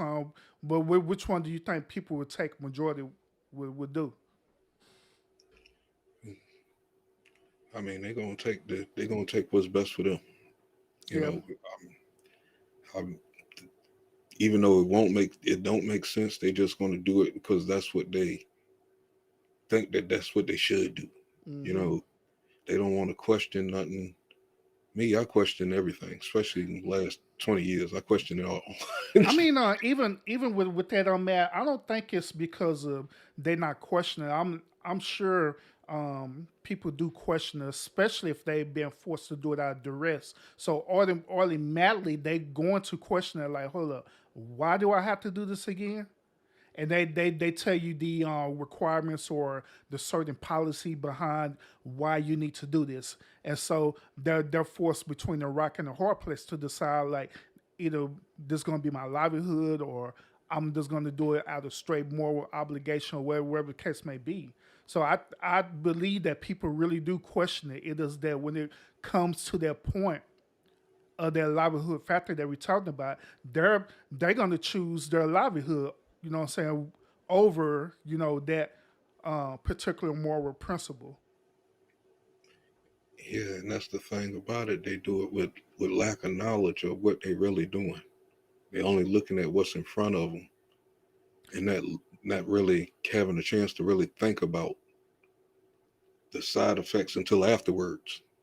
Well, that's what I'm saying. Even with that on that, I disagree with that, because once again, I believe that when a person is put into that sort of state of mind or the state of mentality to enter into duress, they are thinking about that. So they're thinking about everything, thinking about, hey, what's going to be the benefits of me taking this? What's going to be the disadvantages of me taking it? What's going to be the pros? And what's going to be the cons of it? Is it going to cause long-term effects on me? What? Then they just come up to a conclusion saying, you know what, I'm just going to go and do it because, hey, it's better for me to do this thing and at least my family would be straight for however long time I got versus me, doing moral things and have my family suffer because of a decision that I done made. Which go, and more than 80% of those people are stupid. Let me tell you why. Because before the mandates came in, how many fools ran out there and got something for something that we really didn't know fully what it was? Yes, we heard people getting sick. You know what I'm saying? Things like that. We wasn't really for sure about the death rate. Why you don't see that on TV right now no more? Why you don't see Dr. Fauci and them on TV no more? Why they not forcing the jab on TV and stuff no more? How big is this thing actually? Even though we've seen people get it and we know that it's a severe cold and stuff. But think about how many people ran out there and just did it before the mandates even showed up, just because of what they seen on TV. Yeah. I Yeah, mean, I it went is. to a hospital. I mean, yeah, I agree with you. There were some people that did it without really doing research about it. It could And be were for happy. yeah. I mean, it could be for like several reasons. Where this whole thing where this whole thing with C-19 was hitting hard. A lot of people was out afraid. They didn't know if they was going to want to survive tomorrow. So they was operating out of fear. That's why I was making a joke about it, but I was being serious too at the same time about people going out buying toilet paper, or they do what is known as fear buying and stuff, right? You know what I'm saying? They doing things out of fear because they fear this or fear that. So naturally, they're gonna do the same as that thing for us running against something that they don't understand. They in fear without even doing the research of why they in fear. You said they went out and bought toilet paper. The whole time they were sitting at home, they sat here and heard on their TV, no matter where they was at in the country, that their hospitals were overfull. You know what I'm saying? They overflowing. The beds and stuff, everything is full and stuff. So on your way to the grocery store or the corner store, if you had a hospital anywhere in the region, did you even think about riding past and seeing what all the commotion is? For the people that I seen that did that and the reports that came back to me from my region and other regions that I seen, especially in New York City, that was the most shocker there. The way they was talking about New York City, you would think that people were dropping dead in the street. You had ambulance people sitting on the side of the road, chilling, eating lunch. Ain't nothing going on. You ride up to the hospital. You would look into the emergency room. The emergency room is totally empty. No cars in the witch call, but when you turn on the news, it was the hospital was overfilled. This and that, this and that. And the whole time you had an extra hospital sitting off on your shore. You know what I'm saying? A whole naval ship that was a hospital that was never used. but all these people was dying and sick and falling apart. Mm-hmm. Think about it. Yeah, yeah. In that perspective, I have to agree with you on that because even in my state, it was the same exact scenario too, where they were saying that the hospitals was overfilled and everything. And to be honest with you, bro, my office is located in the hospital, one of the largest hospitals in Texas. That's where my office is located at. That's my experience. I didn't see that. I'm just being real about it. I Which didn't. which I call, but didn't. this, but You know. but the scariest thing about it, the only people that was really dying was the people who went to the hospital and stayed at the hospital. Anybody who was positive that went home usually stayed alive. You went to the hospital and you got on these ventilators and stuff at the beginning. These motherfuckers didn't even know the right kind of pressure to put into your lungs. They was blowing people's lungs up. Oh yeah, yeah. I heard about that. Yeah, You know what I'm saying? yeah. So they was killing the people. Not this virus. I'm pretty sure I don't see people drop down to what was it, 93, no, what was it, 3% lung capacity as far as which called, and come Hmm. all the way back within 2 days. Yeah, I was. Did you remember where you said reports too that they was purposely misdiagnosing people just to spike the numbers up? Yep. Where a Oh, person was coming in, that person have a broken leg. Oh, no, you got the 19, bro. you That got the 19 19 did that. shit. Shit, you get hit by a car. If your dog get hit by a car and it goes to the hospital, it was counted as a COVID Hmm. death. Yeah, you got that You step 19. on, That 19 got you, bro. boy, you step on a roach, boy, that motherfucker had COVID too. Yeah, they was tripping on that for real though. That was like, yeah, you Them, got that 19. You got that 19. Like, what? Like, yeah, man, I'm just here trying to get a checkup. I don't got nothing. I'm not sick or nothing like that. I'm just coming here to get my yearly checkup. Well, sure. I report show that you got that 19. So, what was it, like $12,000 to get them into the hospital, and hmm $38,000 if you put them on the ventilator. They was trying to get hmm paid.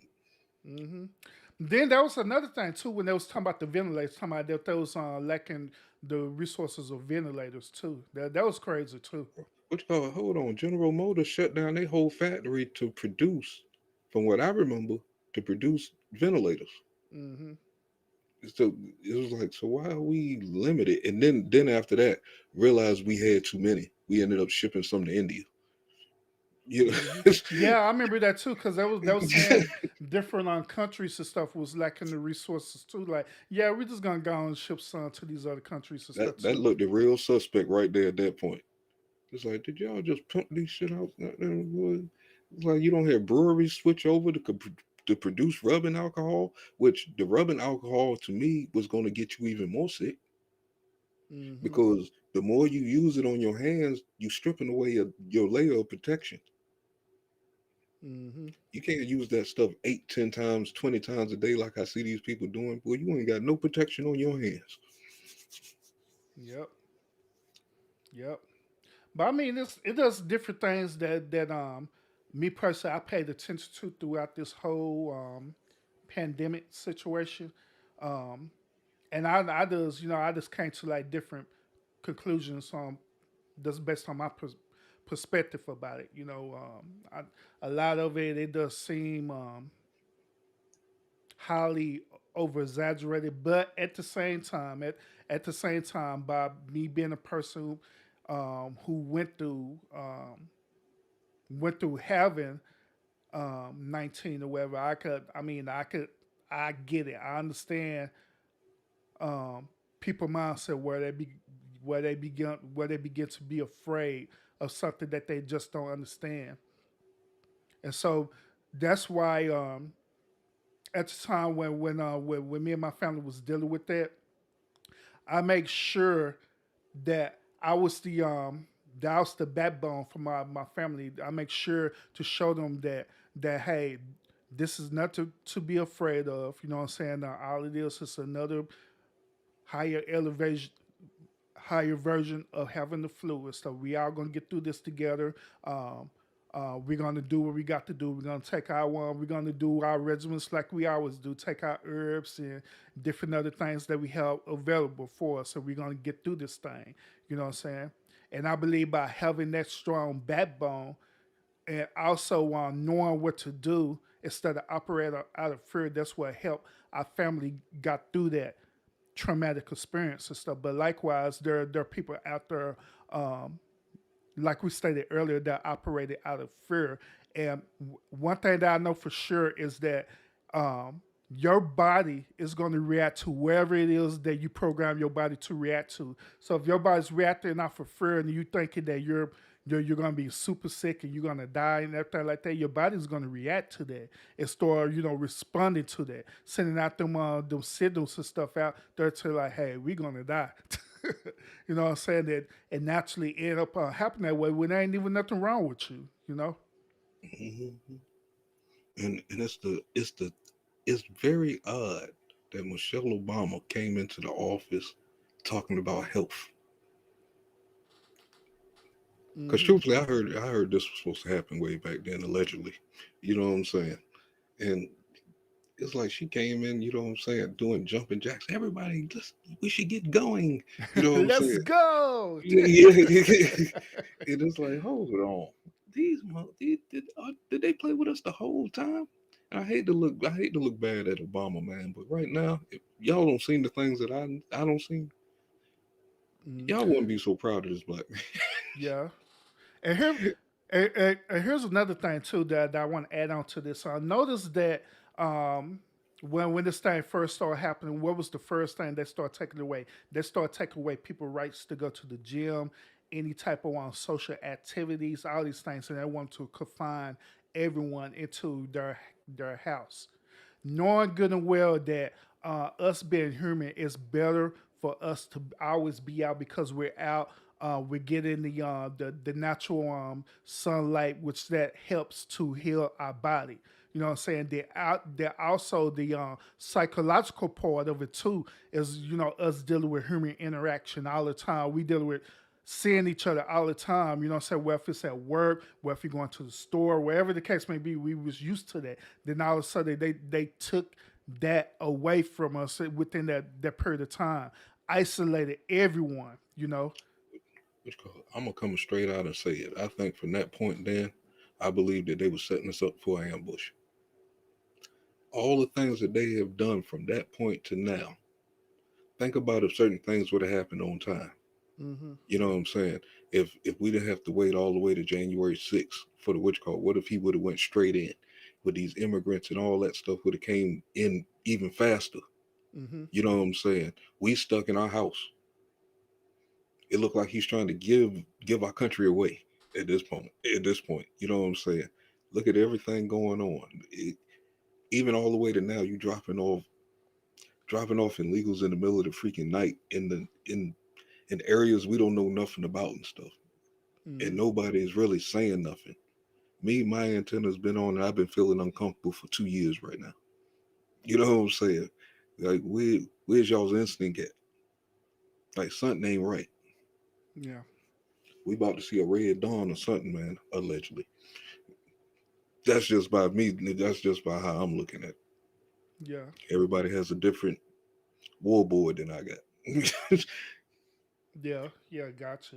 I mean, it's to be honest with you. I mean, it's all valid because you have to consider everything that's been happening, even all the way up to this point, even in the past and stuff. You have to consider that, and that's one of the main reasons why the citizens of this nation they're not very trustworthy of our government because matter of fact, not only just our nation, but nations around the world, the one citizens not trustworthy of the government because all of them think the same exact way. You know what I'm saying? Globally, that's why they all meet up together for the one summit and stuff like that. All the what else have we having? The G5, G6 conventions and all the stuff there.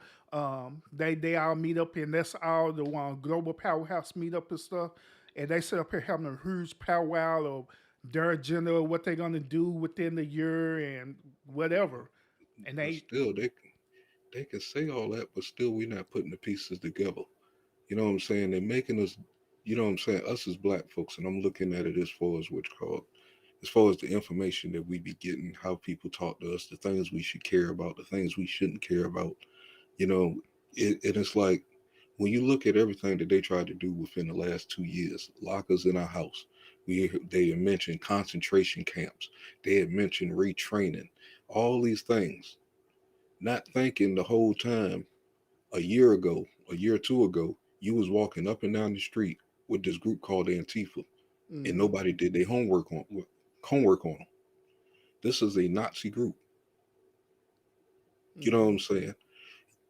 It's like we could have been, well, we still in the middle of it.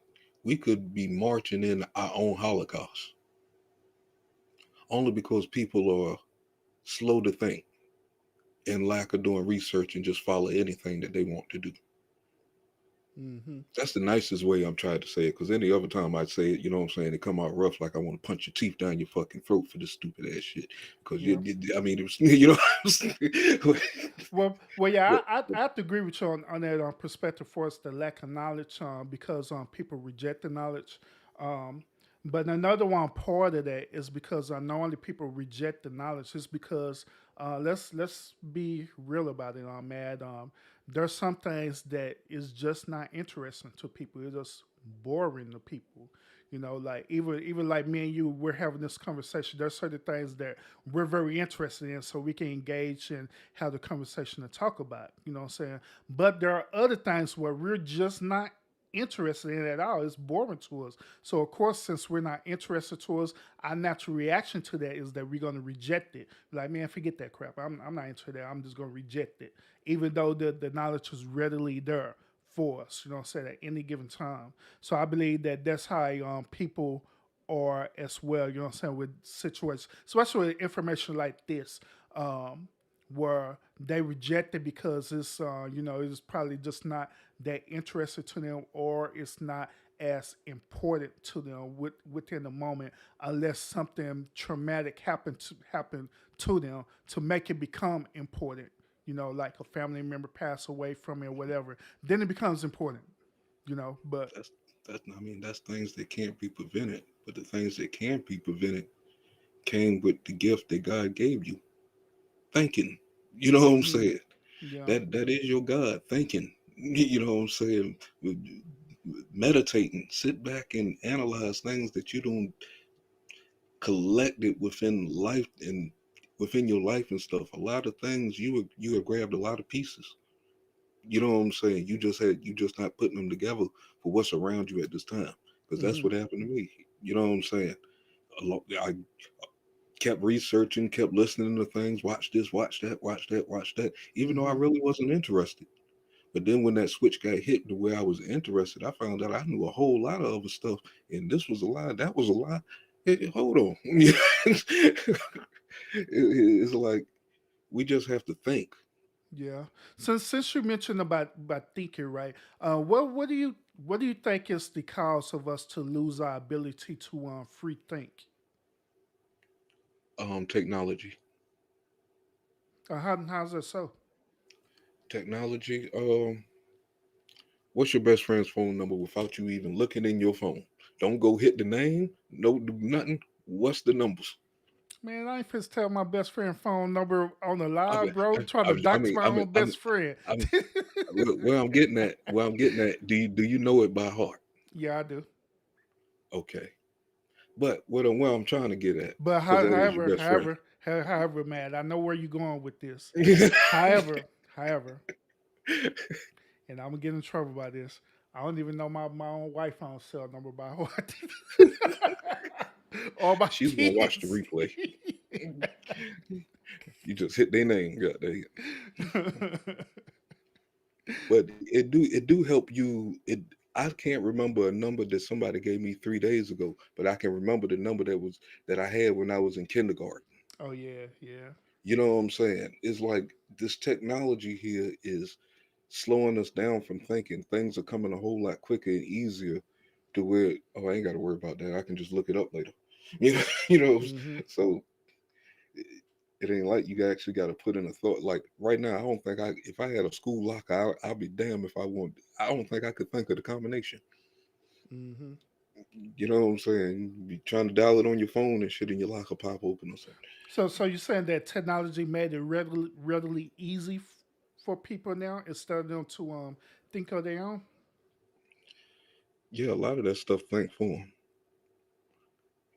I Okay. mean, for real, the manipulation tactics that's, you know what I'm saying, intertwined with the devices, you know what I'm saying, the apps and stuff that we using and stuff. It's like I So lost myself. yeah, because you know I'm figure to challenge you on this, like for Go ahead. real. So let me ask you this question: of if that be the case, then do we not use free thinking to even know how to activate and use the device effectively to the best of its capabilities? Yes, you do, but that's something simple. You know what I'm saying? I mean, that's something easy. Just hit the power button. You know, this do this, this do that, this do this. You know what I'm saying? And you just locked into that. As far as expanding your mind to anything else, Hmm. most of these people can't put their phone down. Well, They in the shower holding that shit out the curtain. what about the manufacturers, the actual creators of these different technologies? Um, did it not require them a level of free thinking to um, get all the components and the parts together for it to function into how we use it today? Yes, you're absolutely correct. And the only reason why is because it wasn't built yet.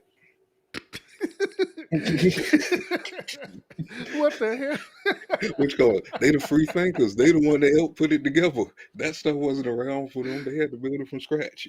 So there was a lot of thinking going on in that process. But now Hmm. it's like computers even made that stuff kind of easier and stuff. That's why I guess that's what coding and stuff is. Yeah, that's that trade in the coding, bro.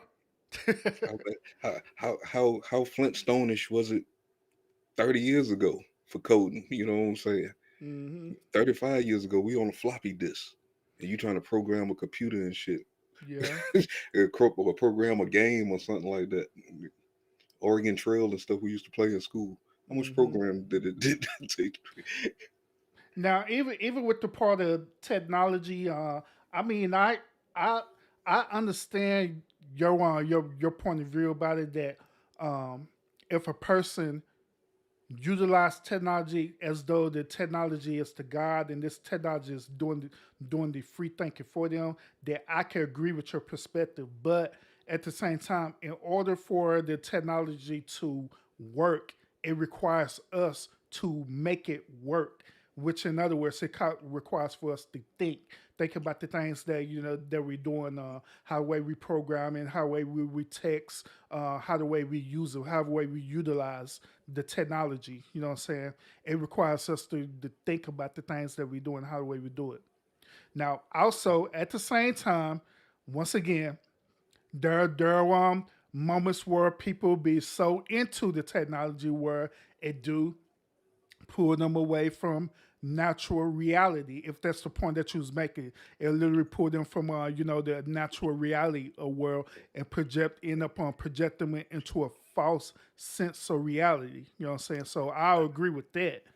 You know. Actually, that's exactly what I was saying. But on the other side, they trying to get us to this side to where, you know what I'm saying, to where technology is doing everything for you, because the next stage is, as far as this big build back better, Mm-hmm. was to convince us, the people, that we're working too much. Why you think they trying to get us all out of our jobs and stuff like that? By all means necessary, they trying to get fire them if they don't do this, don't do that, because of the technology that they ushering in is going to make you lazy. You know what I'm saying? We're about to see the rosies and stuff starting to come out. If you go look it up now in hospitals, they got this thing called Moxie. Mm-hmm. I think that's what it is, Moxie. I think it's in a Texas hospital. Yeah, it is. Robot I know exactly what you're talking about. Yeah, it is. with robot nurses. You know what I'm saying? You got Mm-hmm. robot police dogs and shit running up in people's houses now. I don't see them built soldiers and stuff for police officers and stuff with these motherfuckers ain't gonna miss. But it's like it but not just that.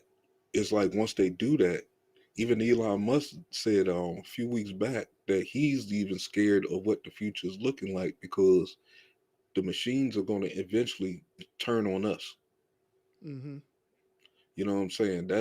And this is the path that they put us on because the computers, the technology is doing so much for us now, even all the way down to the IRS wants even more technology to use on you and shit. Did you hear about today? Nah. They want face recognition for you to get your IRS records. Oh, for real?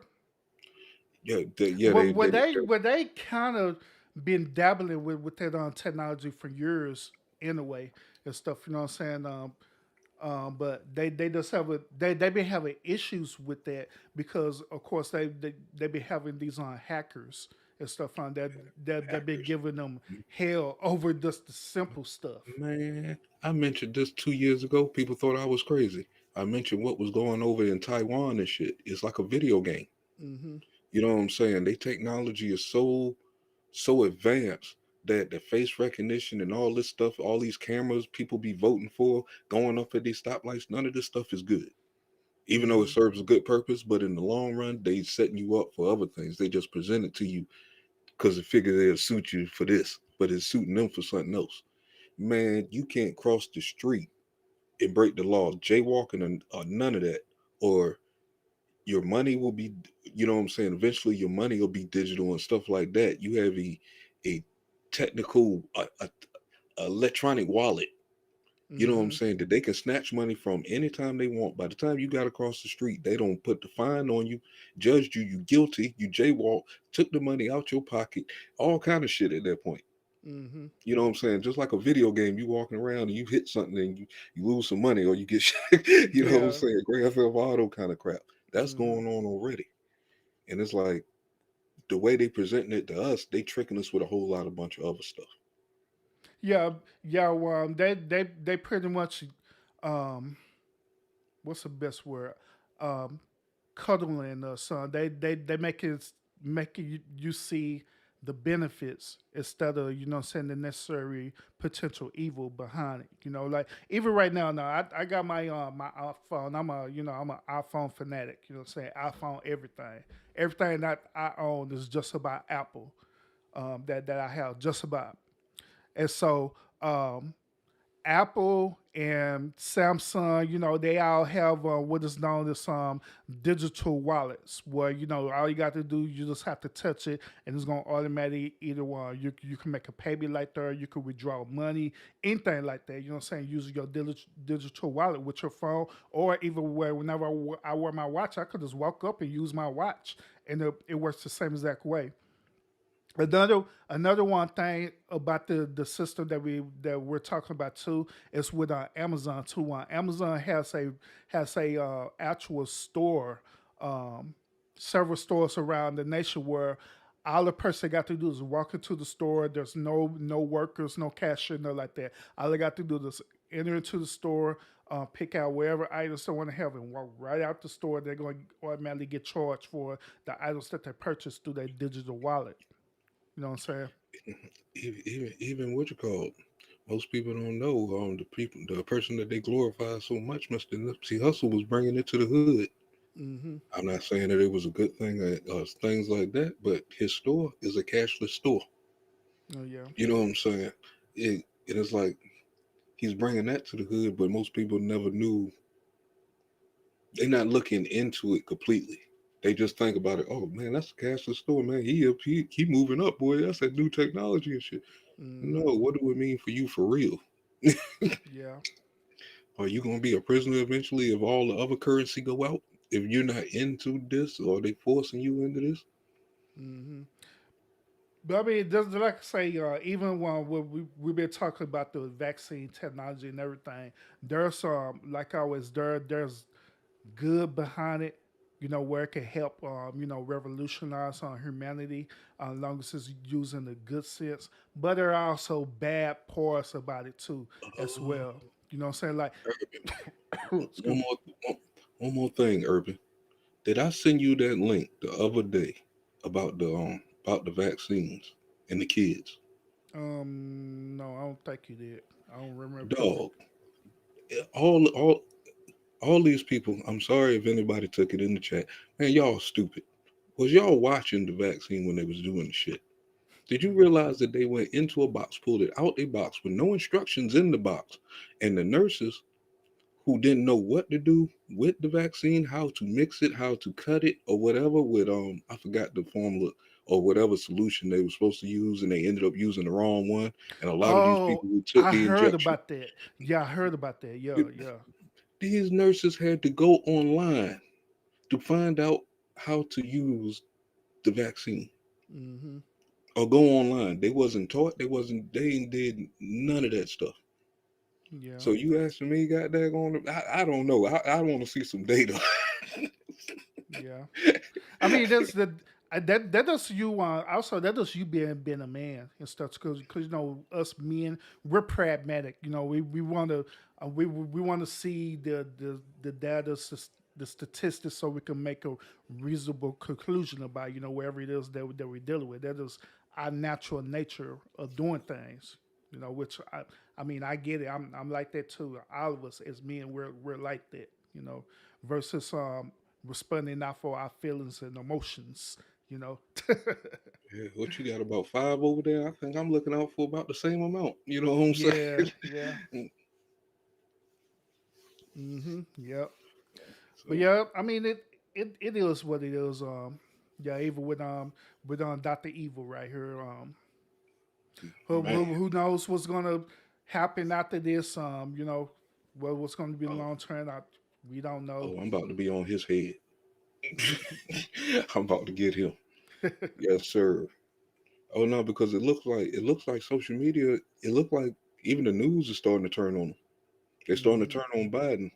So I'm pressing the gas. They held back. This dude is responsible for your freedom of speech disappearing because of this virus. He's responsible for you losing a lot of people losing their economics. Hmm. We need to be a whole lot more madder than what we are. I see Canada turn up. Oh yeah, yeah. Canada doing that thing too. They doing that thing. You niggas turned up for George Floyd. You let me stop. That's Urban another kids might be conversation listening. for another time. Yeah, and what's the trip about it? We have not yet had a actual panel about Black Lives Matter yet. I'm Oh, shocked behind oh, it. We haven't talked oh, about this yet. I'm about to be on them. And tell you the truth, I was going to jump on like 2 o'clock this morning, but this popped up. So Hmm. because I was working in the cut, and there's a lot of things that I went back 2 years ago that YouTube didn't delete. Like as far as the findings, the news stories and stuff, all this stuff coming out, a Hmm. lot of things they skipped over. And I'm gonna bring that stuff back to light of the news stories. Some of these people that we don't know about. Uh, Black Lives Matters Marxist connection with the CCP, how they paid the organization. Well, they Hmm. donated to them, and then they paid them right back on the back end to get the money back. It's a whole lot of shit we miss, but we Hmm. sitting out there in the streets cheering for them, Yep. So I walking wasn't. beside walking beside Marxists, got there going Yeah. Nazis. I wasn't. Yeah, I wasn't at all. So They're gonna turn that was around and doing kill all the you once they crazy get. stuff. I was chilling. Like y'all I ain't go on never ahead. seen people throw themselves off the ledge like this and don't want to listen to reason. Mhm. Just hate was in their blood, man. Whatever they Mhm. told you, you just picked it up. Hate. I hate that guy. He must go. You didn't care what was on the other side. Now it looked like you're gonna be in a potato line, got there on in a year. So This fool said potato line. Dang. it's about to get bad, boy, if these fools don't start kicking and screaming right now. Let this fool do all this crap to you, leave you over in Afghanistan. Yeah, I say Mhm. you, goddamn, that's us he left over that motherfucker. If black folks don't want to be part of this country, stop making it bad for the ones who want to be here. Get the hell out. Dang, you gonna kick them all out? Like Man, bye. man, I told you, man, I could start a riot. Which man, cause it gets on my nerves, man. It's like, and then they get mad at you because you don't want to think like them because you thinking outside the box and you see them for what it is, and they don't want to listen. It's like Mhm. instead of putting up with that this time around, get out. Mhm. You said Yeah. Trump was racist. On all across Facebook and stuff, y'all showed a plane that Trump had supposedly pulled up and told you to leave. You should have got on that plane. I mean, for real. You want us to live like Cuba? You want us to live like the old USSR that we broke down the wall for? You know what I'm saying? Over there, East Germany, we was the people breaking people out of communism, but we want to seem like we want to take ourselves into communism. Just throw away your brain. Everything they say on TV is right. Yeah. With no research. Yep. Don't even scratch your head. Like, that don't even sound right. Just yup. Yep. Well, all right, man. We is in the last 3 minutes of this show. You want to get some closing thoughts and stuff? Which called just let's do more research, man. Let's stop all the bickering back and forth, man. Let's try to get along a lot more. We are actually in a war. And the more you sit here and keep our people distracted with a bunch of bullshit, the more we gonna get fucked up. You know what I'm saying? And I hate to be raw like that. I care for a lot of y'all I'm seeing up here and shit. You know what I'm saying? I want to see everybody prosper, but a lot of this bullshit is too much and it's keeping our people distracted. Mm-hmm. Gotcha. And I'm trying not to get mad. He's trying But not to get mad, but if you but if you want to check out this video, you know what I'm saying, I will be posting more. You can go to my channel, you can find it there. And that's about it. I hope everybody have a good evening. awesome. Yeah. And this video that I'm presenting to y'all today, this is on MaDD Militant channel. If you want to watch this full video in its entirety, by all means, go ahead and watch it. Then, as Matt was saying as well, you're watching and you do your own due diligence, do your own research about it, and come up to your personal conclusion perspective about how the way you want to move. But Just don't go off the first judgment, because I ain't done with them yet. You should see what I got. yeah. Yeah, man. He wanted me to go up and present this video to y'all as well too, and I told him like, yo, bro, I do it and stuff because I seen this whole video in its entirety and stuff from beginning to end, so yeah, and I purposely stopped it at this part because I just wanted to give y'all so much that I want y'all to go back and listen to the remainder of this video in its entirety and stuff too, so you can catch the full fledged of it. You know what I'm saying? It's like I'm just giving you just a little snack of it, so you can go out and share it. Yeah, and share it too. Share it on social media. Share it. Mm-hmm. Get it out there. This dude tried to wipe you out. Absolutely. But yeah, once again, I appreciate MaDD Militant coming up. We always cool part of State Gang. As y'all see, State Gang, we all got different levels, but we all, you know what I'm saying, we're you know what I'm saying, we all one and stuff. We all have different Wu-Tang. levels, different gifts and everything. So Wu-Tang, homie. Yeah, so this is what we do. We always go and collab with each other, do reviews on each other video. As y'all know, Money Boy and Joy, they always do reviews as well and stuff too. So go and check out Money Boy Trey Toxic Masculinity show. Check that out on Joy Chit Chat show as well. Check that out. Man, where them damn freaks hiding at? Can't take them nowhere. Where them damn freaks hiding at? Man, Can't take them nowhere. They doing their thing. But yeah, who else we got? We got PMP, Part of My Presence as well. Go check out his channel, Part of My Presence. If you have sub to his channel, check that out. We got Gabe as well too. As soon as Gabe get up and running, check his channel as well. You could go sub to him right now. It's called Gabe the Gapester, right? That's it, right? Yep. Yeah, Gabe the Gapester. Yeah, so check out his channel too. Check out his channel. We had on JJ in the chat earlier today. Appreciate you sharing this out, JJ. Appreciate that as well too. Joy shared it out, and Money Boy as well too. I appreciate y'all. Go check out JJ channel as well. Joker Comedy Studios, and what's now what? Yeah, now what? Yeah, yeah. Sub to both of his channels as well too. I'm glad this show came up, boy. I was up there with some dummies, boy. Did you see that crap? Yeah. Oh, you talking about today with Queen? Yeah, man. Yeah, I want to be honest with you. When I seen you went up there, I like, you know what? I'm gonna go up. I'm gonna go up there too. But I thought about it, like, nah, I can't go up there because I need to prepare for this show. Because if I get up there, I knew I was not gonna have this show because I knew I was gonna Oh, tear that panel up. For I was real, bored. I I was had bored them with thinking about editing, man. all kind of crazy stuff. I was taking my edit break. Let me Yeah, I go been up had there. to think about some crazy stuff for real. Yeah, but yeah, I like nah. I'm gonna sit back and now watch, and I was watching it too. That was a pretty interesting topic that they was talking about.